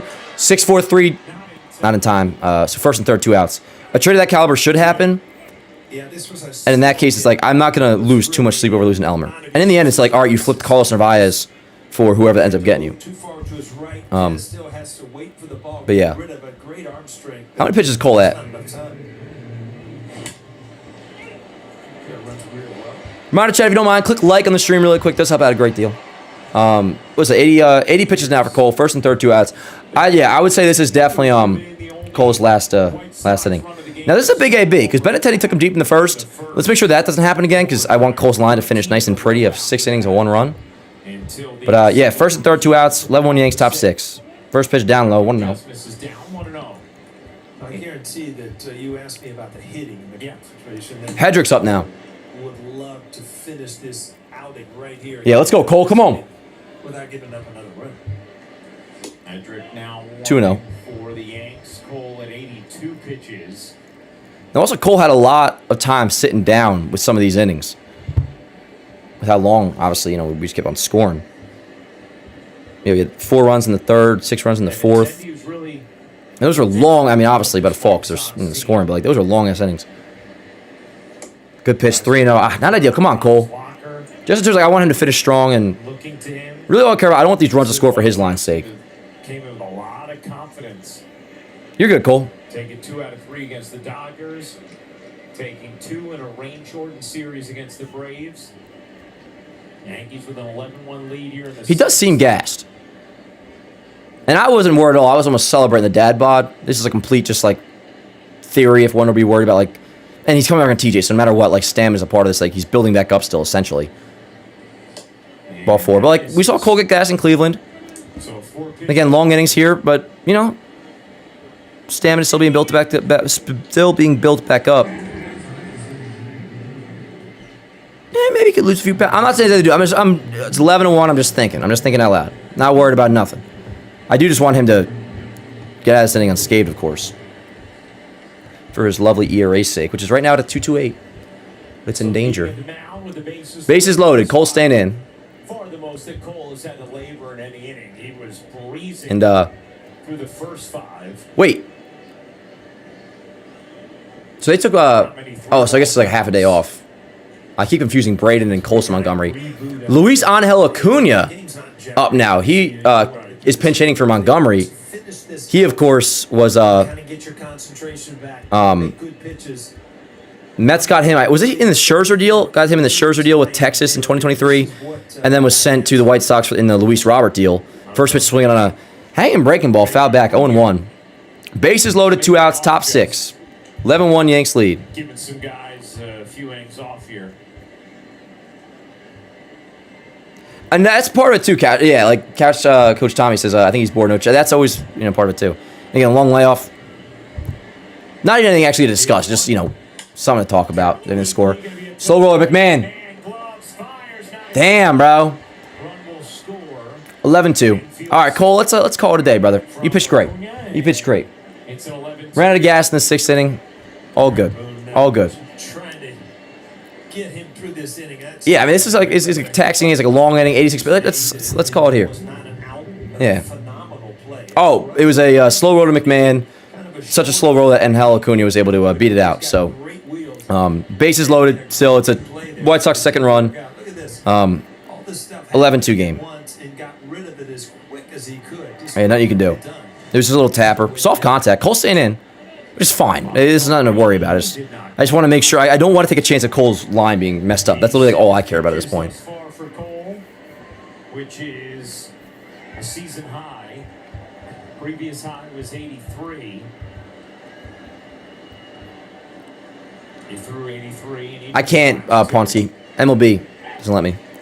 I saw that, Ben. Yeah, it was because of an injury, though, Ben Cave, apparently. Been there for a strike. I don't think it's anything crazy, but I guess there's a play at shortstop. Like from what I heard, I don't know. Let me know if you guys hear any more updates on Lombard. 1-2. Back to back. I mean, you're going to use that a lot. Especially in big situations where he's trying to get through this inning. Go back. Yeah, so Connor Foley had a. Well, they said he was appeared to have jammed his hand, so it's probably just precautionary. That's why Lombard's out of the game. But yeah, 1-2 on Montgomery. Bases loaded, 2 outs still. 11-2 Yanks. Let's go, Cole. 11-2 Yankee lead. Top of the 6th. 2 out.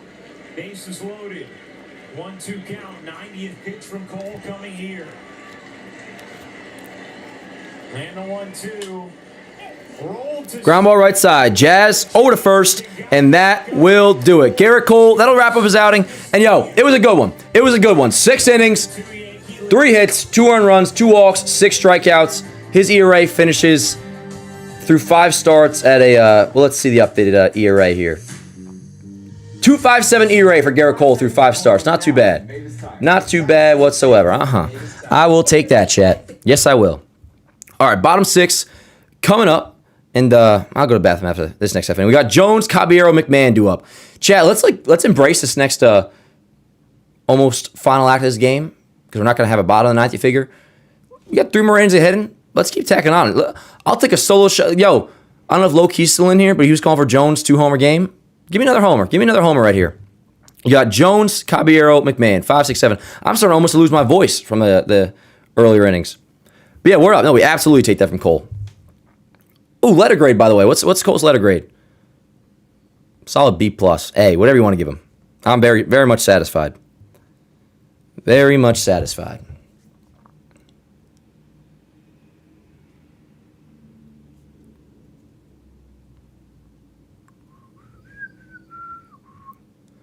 How do you solve a problem like Maria?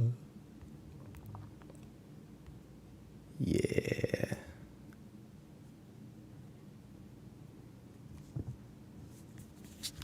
Bottom 6 coming up, chat.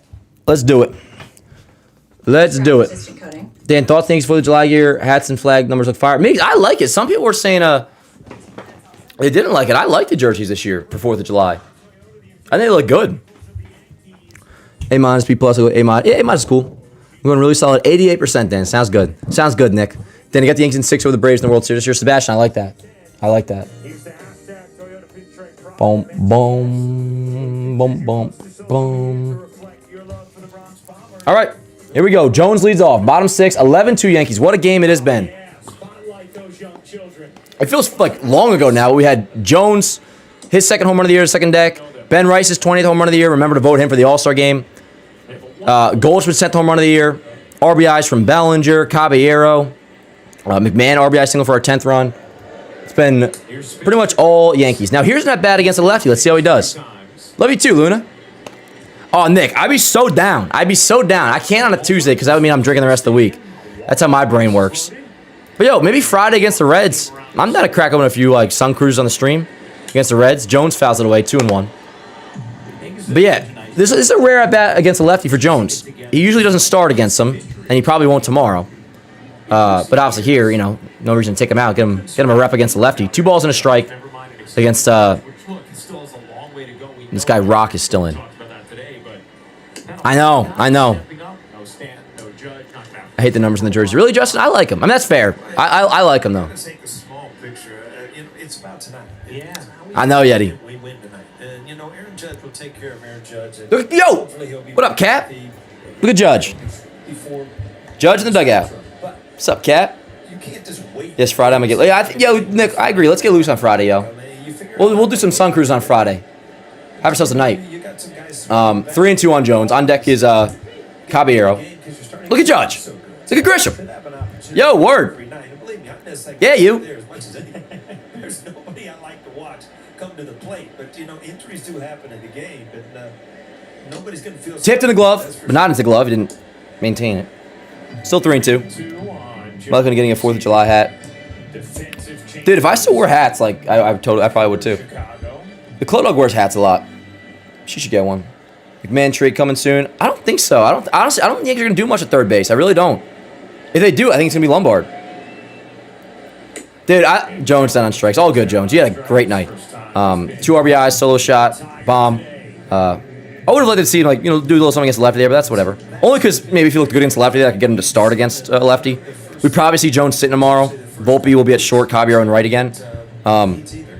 We started. I say, listen, your opinion's good. Mine, bro. I totally understand. The routed numbers, the flag design, don't do it for me. Hey, do each their own. Do each their own. I like him. I think it's cool looking, but I hear you on the roundedness of him. I just like the idea of with the USA flag and the numbers, but I hear you. I love when Judge is a clean shave. Not to get weird, but so Yankee. Grish rocking his in, Capital J. I didn't even see if he was rocking his in, Meeks, but it's fair to assume because we know how he rolls. Then how'd you feel McMahon for Chapman trade? I mean, I'd be so hyped. That would be awesome. I don't think that'll happen. Again, I think if there's an answer at third base, it would be they call up Lombard. Now, that could be Lombard plays third base, or he plays short and Caballero plays third. I'd be really chilling with third, honestly, even as like rough as McMahon's season overall has been. Only thing I do get weird about with third as Caballero lines one. Base hit less than a field. Let's go. 1 out single. Caballero on the board. Only Yankee without a hit entering that at bat. No longer. He gets on the board. He's now 1 for 3. I wish Rosario's defense wasn't so ass at third. Because like I'd be like, yo, McMahon, he's been better. He's clutch. And his defense is obviously great. Rosario, we know what he does against lefties. If a Chapman trade is on the table, yeah, it would only happen if you were to like manipulate to where all right, McMahon would be involved. Obviously, way more than just McMahon, but part of that would be eating the money. I would love Matt Chapman. I don't think that happens. I would assume. I think Lombard's coming up this year, by the way. Like in regards to this conversation or not, that's like my. If I were to give a take, I think Lombard is coming up this year. Love to get Jose Ramirez. They're not gonna trade him though. Luis Rise would be a really good steal from the Giants. I don't see that happening. I will say, though, what's fascinating about Arise is, like, yeah, his defense this year actually has, like, graded out really well. What do you think of the Josh Hader trade? I'd be so down. I'd be so down. If Houston would trade him to us, I would do a Josh Hader trade. Oh, yeah, I would. I'll get on the phone right now, Chris, if you want me to. All good, Uber. Shake it off, yo. I assume you're a White Sox fan. No worries, brother. No worries. Just one game. Just one game. It happens. Doesn't change anything you guys have done. Doesn't change anything about Davis Martin. Just one bad game. Not a series victory yet for the Yankees. Just one bad game. You guys did play some sloppy ball. Is your defense bad, by the way? Oops. Like, is that a thing for you guys that it's been sloppy or? Not a nickname like Tim Raines, but because there was some very curious looking plays. The White Sox. Damn, going to stadium tomorrow. Hopefully they replace or replicate this performance. Hell yeah, Sebastian. I mean, dude, McMahon down on strikes. So like at this point, like normally McMahon, well not normal. I mean, whole face lefties, but it's a good time for guys just to get reps against lefties. Like a score, normally you start Sanchez against the lefty, but good time for him to get at bat against the lefty. Speaking of, Yankees are the best hitting team against lefties in baseball. They're facing Anthony Kay tomorrow, the lefty. So I can't not predict Goldschmidt to go deep tomorrow as my homer pick. By the way, it's a little early homer pick. Goldschmidt. Escobar to the right side, fielded at second by I forget who their second baseman is. Anyways, that will do it for the 6th. On to the 7th inning we go. Good time to mention that these streams are presented by GameStock. Brand new tournament is live now. Take a listen. Shout out to GameStock. Fantasy football meets the stock market on GameStock, and it's incredibly simple. You pick 2 to 4 stocks, compete on a live leaderboard, and top players win real cash from the prize pool. We just launched a brand new Yankees Avenue tournament with a $300 prize pool, and it is completely free to join and takes just 20 seconds to sign up. Less than 20 seconds, actually. You download the GameStock app on iOS or Android. Use the access code Rourke, which is my last name, as you see here on the screen, ROURKE. That code will get you access into our new Yankees Avenue tournament. You can also use code JOHNBOY when you enter upon the app for $20 in bonus credits. But to get into the new tournament, our new Yankees Avenue tournament, use code Rourke, ROURKE. Link in description. See, I was recorded before I was all sweaty and before 11 runs. I looked all right.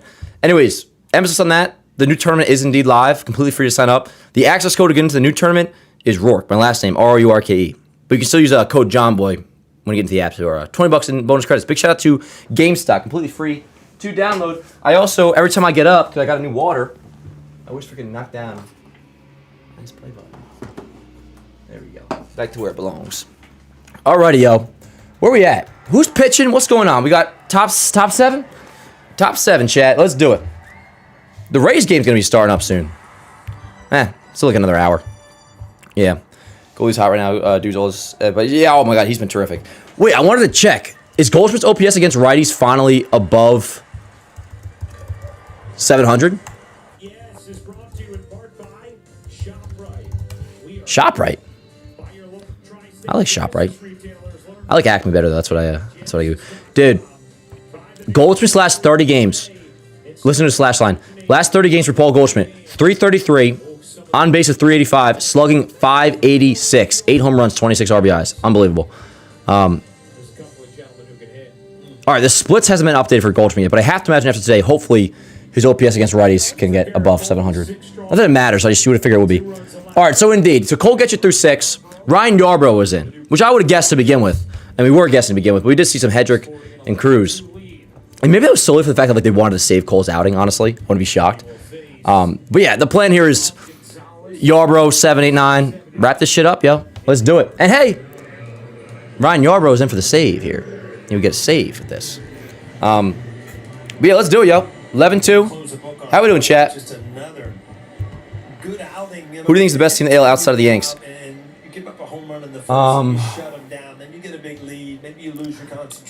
Truly, now the White Sox are in the conversation, especially if they have a good trade deadline. But like truly, not the Rays. The White Sox are in the conversation of like one of the better teams in the AL, and I think they'll be in the playoffs. Quick out. Volpe over to first, one away. The Mariners. I think the Mariners. Fried, Rodon, and Heel were horrible. Well, yeah, but Fried, I know the postseason resume. He also clinched Game 6 of the World Series for the Braves. He pitched great against Boston, so like I don't think it's a yips thing with him. That performance against Toronto last year was bad, and that's a big reason why we lost the series. Rodon, if you don't fully trust in the playoffs, I'm not going to say this is why you should, but, like, I do excuse that start because his elbow was, like, he literally could not straighten out his elbow last year, so I can forgive him for that. And yeah, Heel obviously isn't going to be pitching in the playoffs, but I wonder if Scuba's going to get dealt. No way people keep glazing the Mariners. I mean, I'm not glazing them, GOAT. Trust. And all I said was, if there would be a team outside the Yanks up there in the AL, like, it could be a bad team, and there has to technically be a second-best team, quote-unquote. I'm going to go with the Mariners. But something I always say, GOAT, even when the Mariners are good, even when they're playing well, and this is me talking shit, I never go into a series, like, afraid of the Mariners, even when they're good. And there are teams that, like, going into the Blue Jays series last year, I mean, I wouldn't want to use the word, like, afraid, but, like, I was shitting bricks going into that. I was nervous, like, concerned, like, how is this going to go? Astros, same deal.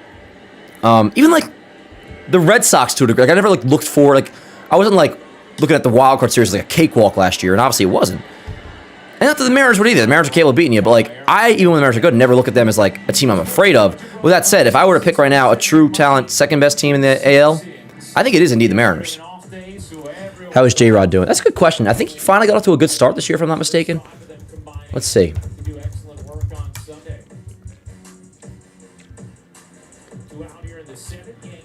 So J-Rod, I think, did get off to a good start. His OPS, though, he's hitting 248, 13 homers, 740 OPS. And I think he did get off to a good start finally, which for those who don't know, he always starts off really cold. I think he did because over his last 30, he's been bad. He's hitting 220 in his last 30 games, OBP of 281, slugging 415. So J-Rod's really hit the shitter. And obviously, they were without Cal Raleigh. He's back, I believe, tonight. It's been a weird year for the Mariners. Chris Rose always talks about it, how, like, whenever you think they're going to get going, it's like, all right, here we go. Then they fall back down. Which almost feels like every team in the American League that's been, like, disappointing. How about that? What a quick 1-2. That's the kind of inning you need. This home plate umpire is probably stoked about that because, you know, he's got somewhere to go after this.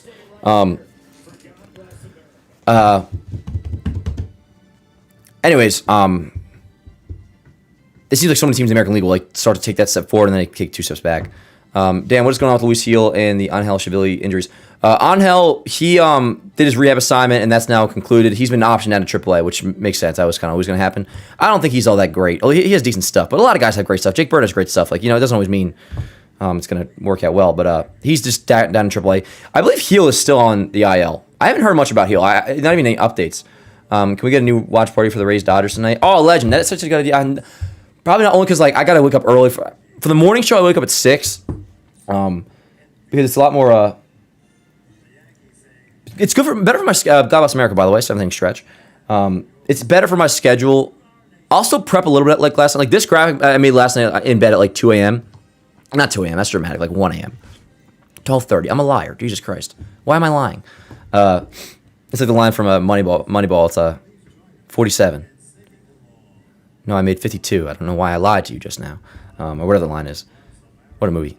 Anyways, I've been prepping the morning shows before, so I wake up at 6 to prep the morning show at 8, or for the 8 o'clock we go live, or if I'm going live at 9, I'll wake up at 7 to prep the show. So we're on for that. If I didn't have to, like, get up early, I know we all get up early. But otherwise, I would be doing something like that. And I'm down, like, in the playoff show. I always, like, thought the idea, we've never done this before, it'd be so sick to, like, say we have already clinched we're on our way to ALCS or something. Or, like, we're waiting a playoff matchup. We're already in. And there's, like, a game 5 that determines who we're playing. That is something I'd be so down to do, like, a watch party for, just waiting. Just waiting for our opponent, you know? Yeah, heel hurt, yeah. Dan the Lombard was on Wells. Oh, Wells wild throw to short. No way. Wells hit the runner on Lombard, try to save it. Gabby, I got to see the play, but you can't. You got to be kidding. You got to be kidding. Can you stream the Rays games to the morning show? Nah, Ledge, I can't do that. Nah, the morning show is important. Sorry. How about Pete Fairbanks? I like Pete Fairbanks a lot. Now, people always say about he has Raynaud's, so, like, he doesn't love cold weather. But, yo, one, apparently he's over that. That also may have just been part of negotiations. For those who know, like, Raynaud's is where, like, you lack blood flow to the fingers. I'll get it sometimes, too. Not right now. Actually gone away kind of since I quit smoking pot, believe it or not. But, like, some people get it really bad to where, like, their fingers just look pale as hell and they're white. You have, like, no feeling and all that. And it gets worse when you're stressed and when you're in cold weather. Kind of on topic, but also just in general, I want to say this. Like, whenever, like when Jazz isn't hitting in April, it'll be like, oh, Jazz isn't good in cold weather. And not the Jets have been great in the playoffs anyway, so I guess it's a great example. Like, there's a big difference between like October chill and like April swampy, miserable cold weather. Like, even deep into October, I feel like around here, like, I feel like it's never like brutally freezing. It's like a badass cold. You know what I mean? It's like a good October chill. It's epic. It's not like remember we were in Detroit beginning of last year, like that sort of cold where it's like literally like, yo, like players should be playing with a freaking winter jacket on type vibe. You know what I'm saying? Rangers refuse to get above 5-5. Oh, no, dude, it came. It's insane. And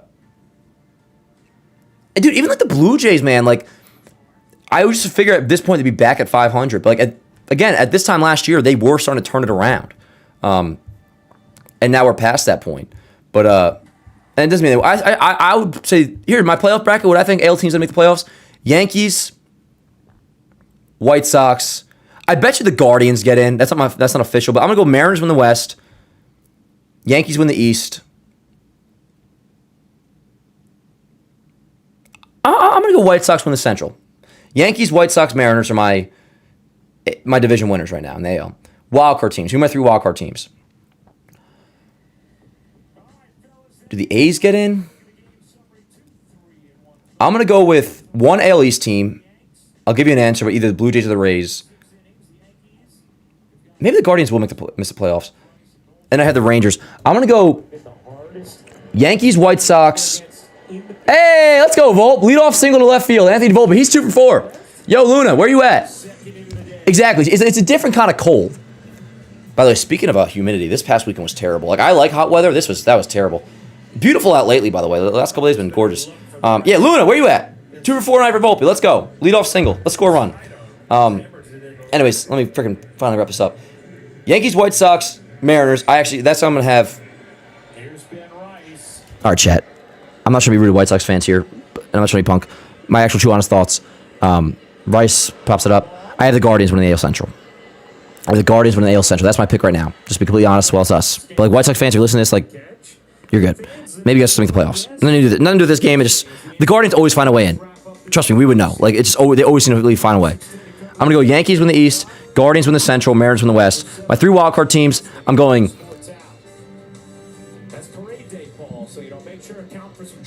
I'm gonna go. Blue Jays, White Sox, Rangers. Those are my 6 playoff teams that I'm predicting. Yankees, Guardians, Mariners, division winners. Blue Jays, A's, Rangers. I think the Blue Jays are better than the Rays. Now, at some point, if they don't turn it around soon, and I'm not rooting for this, by the way. I hope it doesn't happen. I think the Blue Jays are better than the Rays. At some point, though, if they don't turn it around, it's too much ground to make up. I really don't believe in the Rays, which I've made very clear by now. Max Schumann, pinch hitting for Bellinger. Bellinger, night finishes 3 for 4. 2 ribs. Well, the A's, Rays, and White Sox all made the postseason being a small market team. Yeah. Now, you could always make it, but how far will they go? You know? The poor Guardians, they always get bounced by us.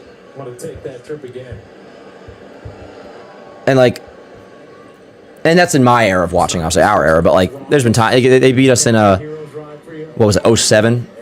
Every one of them had their separate stories, but 96 was so new. That was the cool thing about it. Did they beat us in 97 too? Who did we lose to in 97, chat? Was it the DS that we lost? Did we lose the Guardian? Yo, what's up, Smell? Smell, how about tonight? As Schumann, he flies out. Here's Goldie. Goldie against the lefty, by the way. Yes, as Morg said, if you click like on the stream, does help out a great deal. I generally think X-Men have a good chance to make the World Series this year. Oh, absolutely, GOAT. Absolutely. And just by their starting pitching alone, they have a chance to win it. I want Dodgers again, by the way. Yeah, right. It was Cleveland 97, Justin. Yeah. What was like the middle? It was obviously 04 Boston, but like Cleveland we lost to in 07. I shouldn't even say we, because all I cared about at that point was Spider-Man. But 2005 was the Angels, and then 2006 was Detroit, I believe. 907 OPS. I think I said before, is he at a 1 dot? I was trying to do math. He's over 900 now, not over a 1 dot. I don't want Tampa or Texas as an opponent. Fair, Nathaniel. I'll tell you, Texas would concern me more. As long if Seager's healthy, but mainly because of, and I'm sure this is why you're saying it too, their rotation in the wild card series will be pretty nuts. Now, Gore doesn't scare. We hit Gore too, by the way. I mean, we hit them all. We put up 6 against the ground. But of all the obviously owns us, of all these great postseason, terrific. a wild card rotation. I mean, not that we'd face them in a wild card series, but for any team that sees the Rangers in a wild card series, of all the it'd be DeGrom, of all the Gore, for a team that's been very disappointing, like if that's one of the teams, like you just gotta think, oh, if we can sneak in some of the Rangers, like you can dream upon that. Same with like the Blue Jays, by the way. I mean, if the Blue Jays can just think like, all right, get in as a wild card team, I mean, they would have Cease, Gaussman, Savage, like, you know, being 100% honest, Dan, if we run it back against the Dodgers again in the World Series, who you got winning? No Schilling, please. I think it's very much a series Yankees can win. So with that, my answer would be Schilling, so I'll not answer. But it would simply be like, what do I want to happen? Because what I know exists is what could happen, and that's the Yankees are very capable of beating the Dodgers in a World Series. Same with the Braves. So at that point it is, and that's where it just gets to like a playoff series, best of 7. Like that's the beauty of it. Like it's still very much a yo, you want to win the pennant, and then we'll deal with the World Series then. But it's more than just it's baseball with this team. It's everything we've already talked about, so we don't got to keep harping on it. But the Yankees absolutely have a chance to win more than they did in 2024. It's very exciting. So yes, that answers your question. You know what I'm saying? This is where What up, Matt? Been working a bunch. Fell asleep at the start of the game. It's 11-2 what? Yeah, oh, dude, it's nuts. Just one game. And I still really do like this White Sox team. What's incredible about tonight is that we put up 9 against Davis Martin. Goldschmidt into left field. Second hit of the night. He continues to rake against lefties. Nothing else is new. Water is wet. Whatever you want to say. Sky is blue. Volpe to third base. Hey, first and third, 2 out. Jinx got something brewing here in this 7th inning. First and third, 2 outs for Jazz. Goldie 2 for 4. Or 2 for 5, I guess. What up, Jaden? How you doing, brother? Otani, Blotani. Giovanni, Yankees in 5. Yo, word up. Yeah, I don't think it was a silly question. With the World Series? Yeah, that wasn't a silly question at all. So. There, Jaden. No doubt. I don't think we beat LA or Milwaukee. Is it possible they would beat us? Absolutely. It's also possible we beat them. It's so hard to predict like a world because it's like then it's just previewing a baseball series, you know, which is like the beauty of it, and also terrifying too. Like if you're a really good team, it's terrifying. Yankees have to capitalize on this year for many reasons that we've discussed at length. But like Judge getting older, possible lockout next year. But mainly the reason I always bring it up is because when you have a team that is damn good, you got to win it that year. The Blue Jays are a good example of that last year. You don't know when you're going to have everything kind of clicking into place. And it's not that the Yankees have everything clicking into place, by the way. They don't, and they're still winning, and they still look great. And that's the beauty of it. And the Yankees, though, this isn't like a magic thing, you know. And the Blue Jays were truly good last year, plus a little bit of magic. 24 Mets, same vibe. 24 Mets, same vibe, like magic, whatever. Same vibe as like in terms of that, not the Yankees. But this is more so like I feel great about this team. And I would not keep harping on all this based off of putting up 11 runs, even against a great pitcher like Martin, a good team against the White. Everything that I say largely has to do with multiple things, but largely has to do with our rotation in October. That is the true, obvious, indisputable separator between this team and past Judge teams. The 1-2. And we got to make sure we get home field advantage. 1 seed in the AL, need it. I want the 1 seed in all baseball. 2-2 on Jazz. And that is very much attainable as well. Look at this guy with the shades. That's a cute baby. I'm not a big baby guy, but I can tell you one thing. It's past. that was weird. I guess you shouldn't say that. I would say it looked like kind of looks like me. Just blonde hair, blue eyes. Although I'm not blonde anymore. I mean, I am, but like I used to be bleach hair blonde when I was a boy. Jazz down on strikes. On to the 8th. On to the 8th, chat. All good. 11-2 Yanks. We got this wrapped up. Martin gets an 80-day. Would not be surprised. Martin who? Dan, would you trade Cam for Mizorowski? I mean, I'm sure you're just like saying that in terms of like who's better. Like, Mizorowski's better than Cam. I don't know if I'm about saying that, but it's like he's the best pitcher in baseball. I think Cam is like the 4th best pitcher in baseball. But also, honestly, like the truthful answer to that, which like no brainer would be like, yeah, you would trade Cam for Mizorowski. As great as Cam is, like Mizorowski's unreal. Like I wouldn't do that deal because I love Cam. And there's players I love that I would do it for no matter what. Because it's, but like, I love everything to do with Cam. And Cam is not that far off from Mizorowski. Although maybe he is. Like, Mizorowski may just be on another level than everybody else, honestly. Like, it may even be a thing where, like, Mizorowski's up here and, like, Cam and the rest of like Mizorowski might be, like say like the Skeens type. Like, it might be such a big gap here with Mizorowski and Skeens, you know? Word up, Travis. Have a good night, brother. Yeah, we're live the next 2 games. Live Tuesday, or what is it? Today's Tuesday. Live Wednesday and Thursday for games 2 and 3. Reminder, tomorrow's a prime game. But yeah, we'll be live. Morning Yankees show tomorrow, too. Didn't opinions on goalie stand. Oh, my God, he's crazy.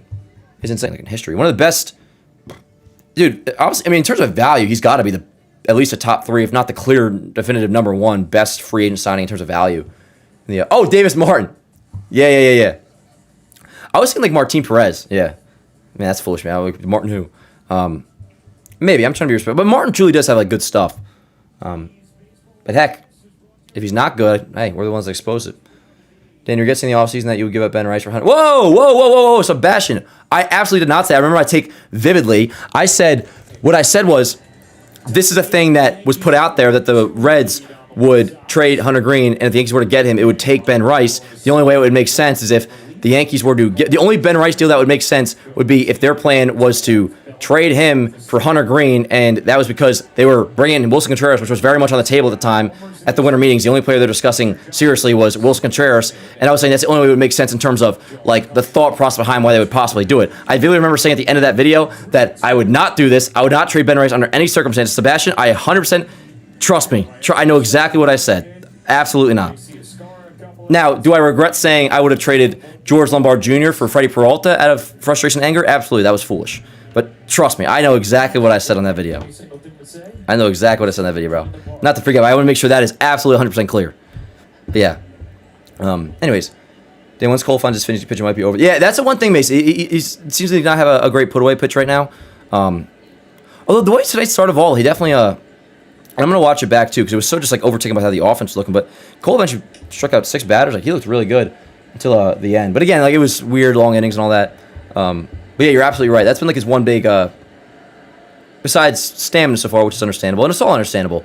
Hasn't really seemed to have a great feel for a put-away pitch. Dan, what's your opinion on Boone lineup changes this year over last year? I think this is Boone's best year as Yankee manager so far. In terms of the platoons, I mean... The only issue I really had would be like, you know, when you have Rosario starting against a lefty, Truth brings us up a lot. Like Rosario starting against a lefty while Judge is out, and you have Caballero in right. I'd rather Caballero and his defense at third and put Rosario in right instead of vice versa because Rosario's defense isn't good at third. There was one time where I was like, all right, I would have started Jones today against that lefty, but the Yankees are built around the platoon. They're built around their depth, and Boone is finally being able to use that depth because he has it. And I think it's no coincidence that the team that has the most depth that he ever had is, in my opinion, leading to his best season as Yankee manager so far. Yarb's looking good today. Yeah, he is. He's been efficient. I did see the Lombard injury. Do we know officially what the deal is with that yet? Like, is it... Let me see. Any updates on the Lombard thing? He left the game because he got his hand jammed, but it was like suspected. There's an F.U. Wemby chant going on. Exactly, Mr. Sparkle, and that's the biggest thing. To be fair to Boone, this is his first actual bench to play around, 100%.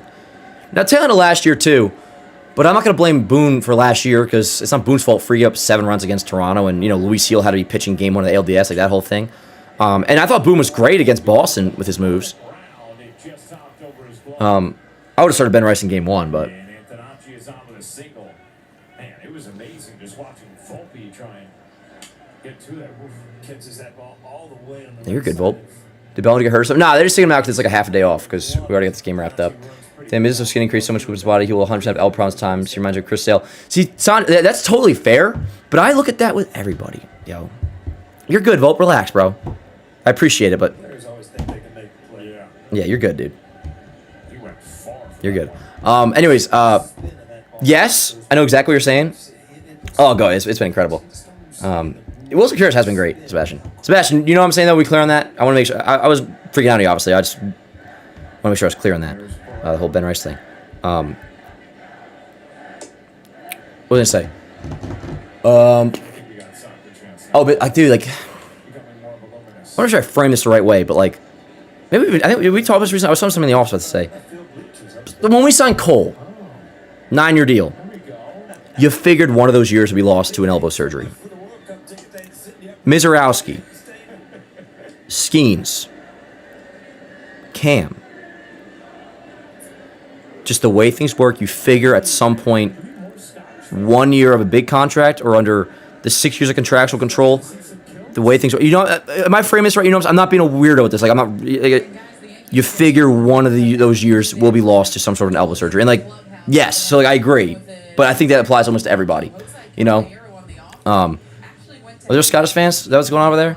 I just read there was an FU Wemby chant. Meat Pipe with a $5 super chat. Why does it feel like the Yankees are officially back? Fire me up. This team really does feel different. The front office making aggressive moves as part of that. Yeah, no, the trade deadline, if it goes the way I anticipate, we'll just further that conversation. If it, for some reason, doesn't go the way I anticipate, which is go all in, get relievers that we need, and make sure only chance you leave this up to is that it's baseball, and by default, there's a lot of chance involved. This is the time to go all in. I think the Yankees will, and they're showing that. It does feel different. It absolutely feels different.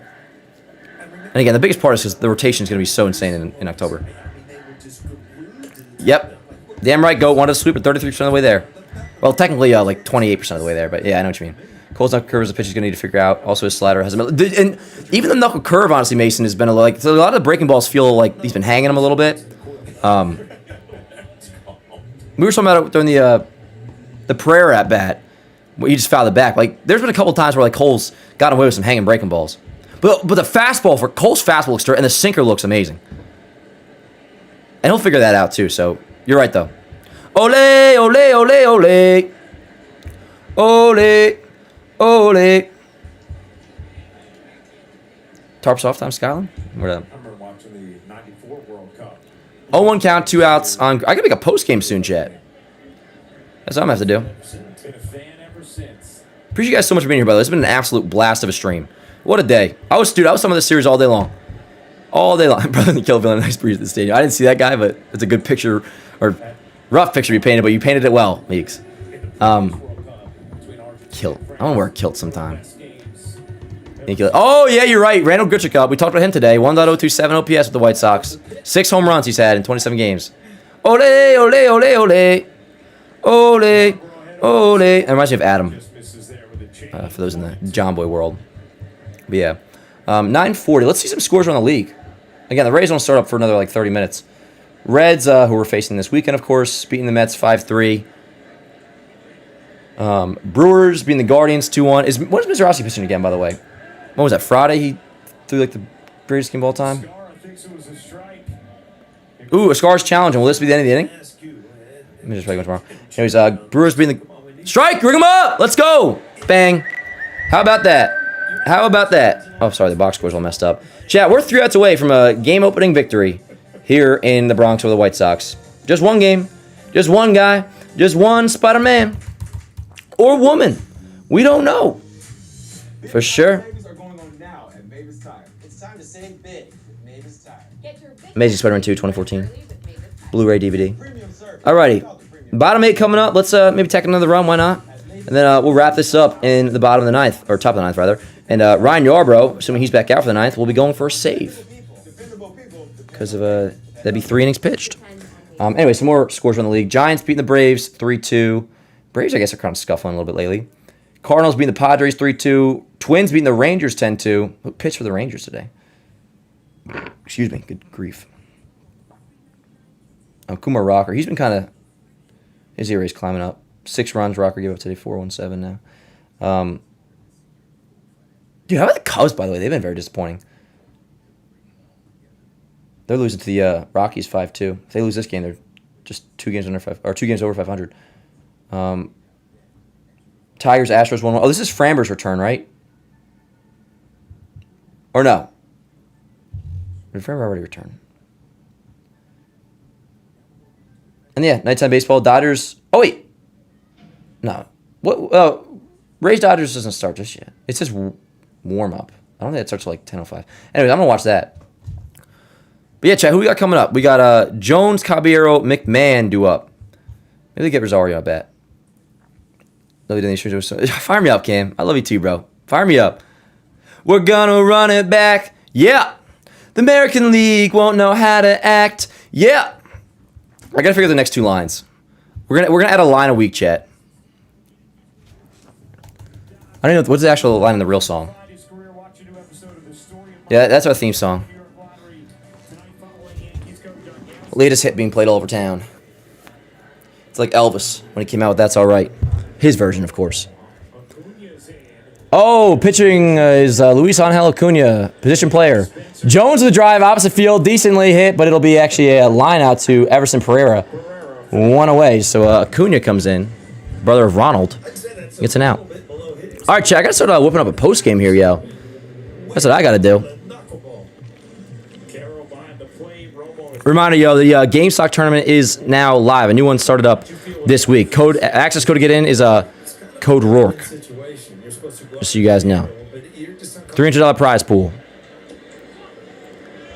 All right, I'm gonna get a post game ready, yo. What a night! This has been so freaking fun. Appreciate you guys so much as always for tuning in. I think I've said it a bunch by now, but yeah, we're live tomorrow morning for the Morning Yankee Show, 8 a.m. And then we'll be live probably around like 6:30, 6:45 to do a little pregame and then another watch party for Game 2. Battle of the Southpaws. Left-hander Anthony K versus Carlos Rodon. So what's the damn score after all? It's 11-2. How could you forget? Javier with the drive. Is this a position player? Home run. I think it might be, chat. Deep to left field. See you later. I just asked what the score was. I should have waited a few seconds. It's now 12-2. Yankees back out in front by 10. Jose Caballero, home run number... I gotta ask which one it is. Seventh home run of the year for Jose Caballero. Yankees lead 12-2. What a night, chat. Click like this stream if you have not by now. This was it's a damn good night in the Bronx. Damn good night in the Bronx. Jose Caballero goes deep.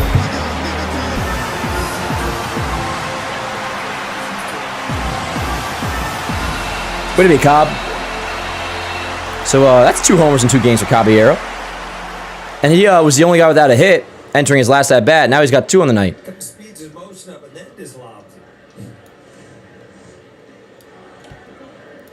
Ole, ole, ole, ole.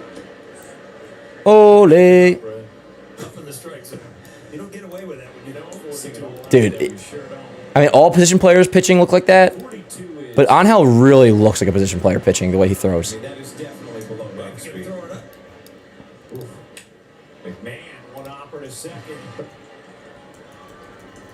Two-way. All right, let me get this Caballero clip up, and then we'll get the post game all set and ready. But yeah, I mean, you guys know the deal. We're pretty much wrapped up by now. Ole, ole, ole, ole. Ole, ole. Reminder, chat. New Yank shirts made by the Trish Dog. Link in bio. Got a sick-ass back to him. You know, hella shirts. See? All link in bio if you're interested. Some made by the Clo Dog herself. Some made by Trish. Some made by Sarah. They're freaking sick. And all shirts that I would wear. There's really only one I wouldn't. And you'd have to guess which one it is. I wear badass shit, chat. But fortunately now it's like all badass. And I appreciate that. But not every shirt has to be like a shirt that I would wear. Like I wear cool stuff. And this is very much my vibe. This is cool as hell. You know what I'm saying? Not to be all, promoting. It's not like I made it. My girlfriend didn't even make this one. Trish made this one. Shout out to the Trish. The Trish Dog.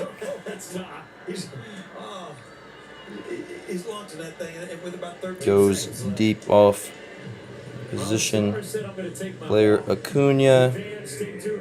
And it's 12-2 Yankees. Yo, Shaq has been so good in the postgame, by the way. He's like really coming into his own. He's been terrific. By the way, speaking of the postgame / pregame, Adam Ottavino, yo. I don't know how many of you guys tune. I don't know who's even able to tune into the pregame show. Volpe, Luna, where are you? 3rd hit of the day for Anthony Volpe. How about that? He's got to hit off a position player, chat, and you guys want to talk shit. If you're Volpe, yeah, the first one should have been a ground out. The first baseman just never covered. Now you're facing first and second, 2 outs. All right, the Caballero home run is up. What a night in the Bronx. What did it be, Volpe? I knew you had it in you. And you guys want to call him a bust. Nerve. Absolute nerve. Yeah, Rice, give me something. Give me 21.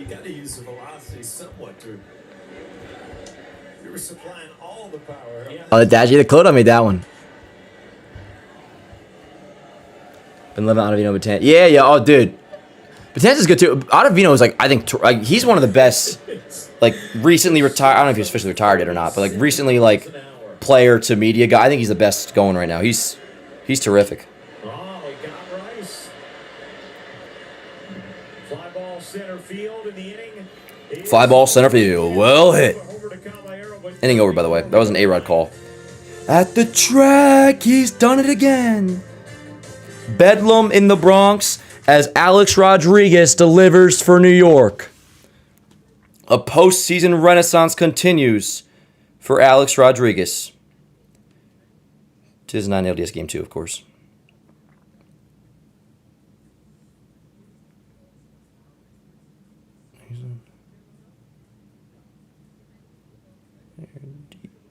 All right, I got this post-game ready, Chess. Let me actually do that. 12-2, top 9 coming up. And, yeah, it's about time to wrap this one up, yo. What a night it has been. Allow me just to, post-game it up real quick. I got to see who's going to be the picture. Oh, A-Rod's batting stance, greatest batting stance of all time. No doubt. No doubt. Oh, there's so many good pictures from tonight. Go fig, but... yeah. I'm going to use Jones. Ole, ole, ole, ole. Yeah, I'm going to use Jones for the post-game pick, chat. Hey, yo, word. Obviously, Cole will get the win. But some things it's like are obvious, then you just get to say it out loud and process. Like, yeah, word, Cole gets the win. Which then would make him, I believe, 3-2, I believe. I will double check. I almost sound like Thrawn there. I know you. Because I know your master. One wonders just how similar you might become. That's the one good thing the Ahsoka show gave us. It had anything to do with Anakin. All the Anakin lines were badass. Everyone in the Order knew Anakin Skywalker. Few would live to see what he became. I like that shit, chat. But like when Thrawn finds out Ahsoka's master was Anakin, obviously he's like, her master was General Anakin Skywalker. He's like, oh shit. Anyways, what a game. Making the post game now.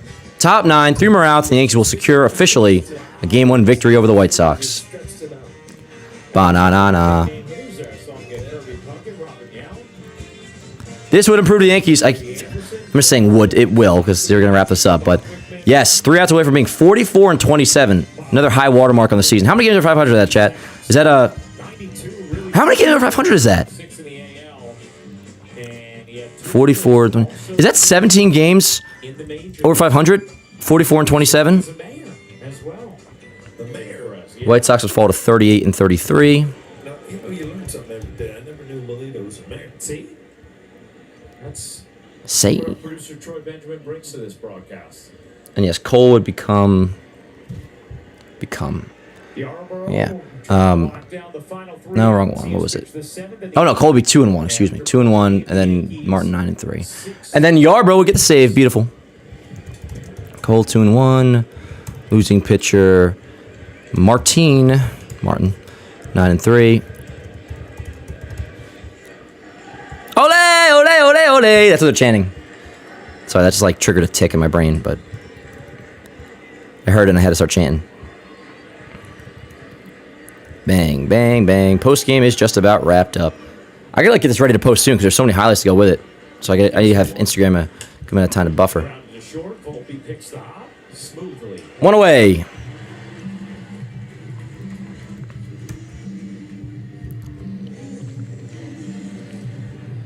All right, post game, bang. 6:16 post. You guys want to know my Instagram password?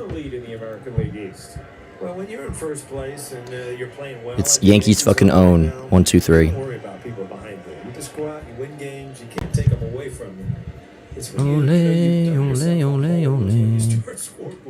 ole. Ole. Yankees have vaulted over the Rays since that Judge walk-off homer. Flop to right. Sky to right. Caballero. One more out. 2 down. Sounds like we're counting down to a World Series win. Which, hey, might as well be. Offense up and down the order tonight. 16 hits. Three of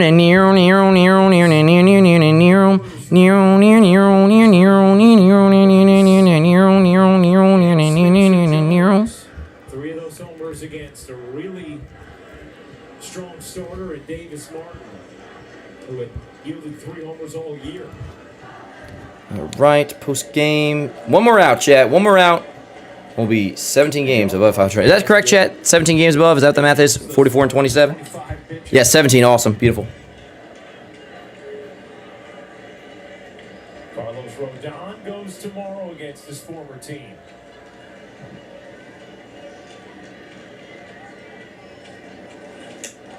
And the Yankees One strike away, chat, from immortality.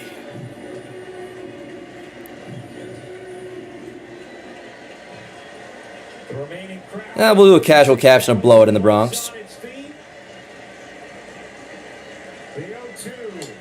Fouled back. Oh, chat. This has been a freaking blast tonight. Thanks so much for tuning in. Mind if on the way out of here, if you don't mind, click a like on the stream. Didn't miss the whole game, so I was at You're at Chili's? Yo, Chili's is fire, though, Julia. Word up. Dan's wicked in the news episode. Yeah. Yo, Mr. Luigi's probably like chanting it, too. He loves that sort of thing. He's like, ole, ole, ole, ole. I will hear him singing some like foreign stuff every now and then. Did MLB TV just spoil the game for me? Oh, no. I thought I saw like the box score change. I was like, what was that? But yeah, I'm watching Rays Dodgers tonight, yo. That's what I'll be doing. I'm watching some Rays Dodgers, prep the morning show, live at 8 a.m. tomorrow, live again for game 2. Vibing, chilling in the AC. Might go get his freaking almond Snickers or something, you know? That's what we do. Is what we do. Inside, come on, Yarb. You've been very efficient so far. Ole, ole, ole, ole. Rodon versus Anthony K tomorrow, 7:05 on Prime. Ideally complete in total ownage again, but we'll see. 2 balls, 2 strikes, 2 out. Yankees lead by 10. Yes! Ball game over. Yankees win. The Yankees win. Yes, sir. 17 games over 500. Oh, did I forget to put Yarber gets a save? Oh, no, I put it on there. Word. It scared me for a second. Yeah, word up. Shout out to you, Mork. Making sure I got my I's and T's crossed or whatever that saying is. Shout out to the Mork. OG mod of all mods. What a game tonight. Yankees blow it out in the Bronx. Just one game, but sure as hell a damn good first game against the White Sox. We're still a really good team. Tonight, at least one game in, we laid down the law a little bit. Laid down the law. I want to sweep. White Sox fans, just one game. We're chilling. But Yankees continue to hit good pitching. We know everything with tonight. We blew it up. Blew it up. What a win. Thank you guys so much for tuning in. 12-2 is your final. And yeah, this was an absolute blast. Appreciate you guys so much for tuning in. Yeah, if you could leave a like on the stream. On your way if you don't mind. Oh shit, I still had this up. But yeah, shirts, link in bio. This one's made by Trish. It's freaking badass. Got a nice back print. Cool shit, yo. Cool shit. Link in bio for that. Also reminder, GameStock, new tournament is now indeed live.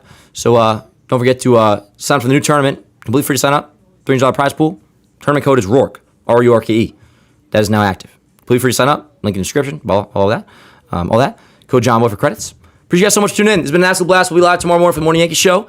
And live again for Game 2. Have a great rest of your night. And appreciate you guys so much. Till next time, which is in less than 12 hours from now for the morning show. Till then, let's go Yanks. Appreciate you guys.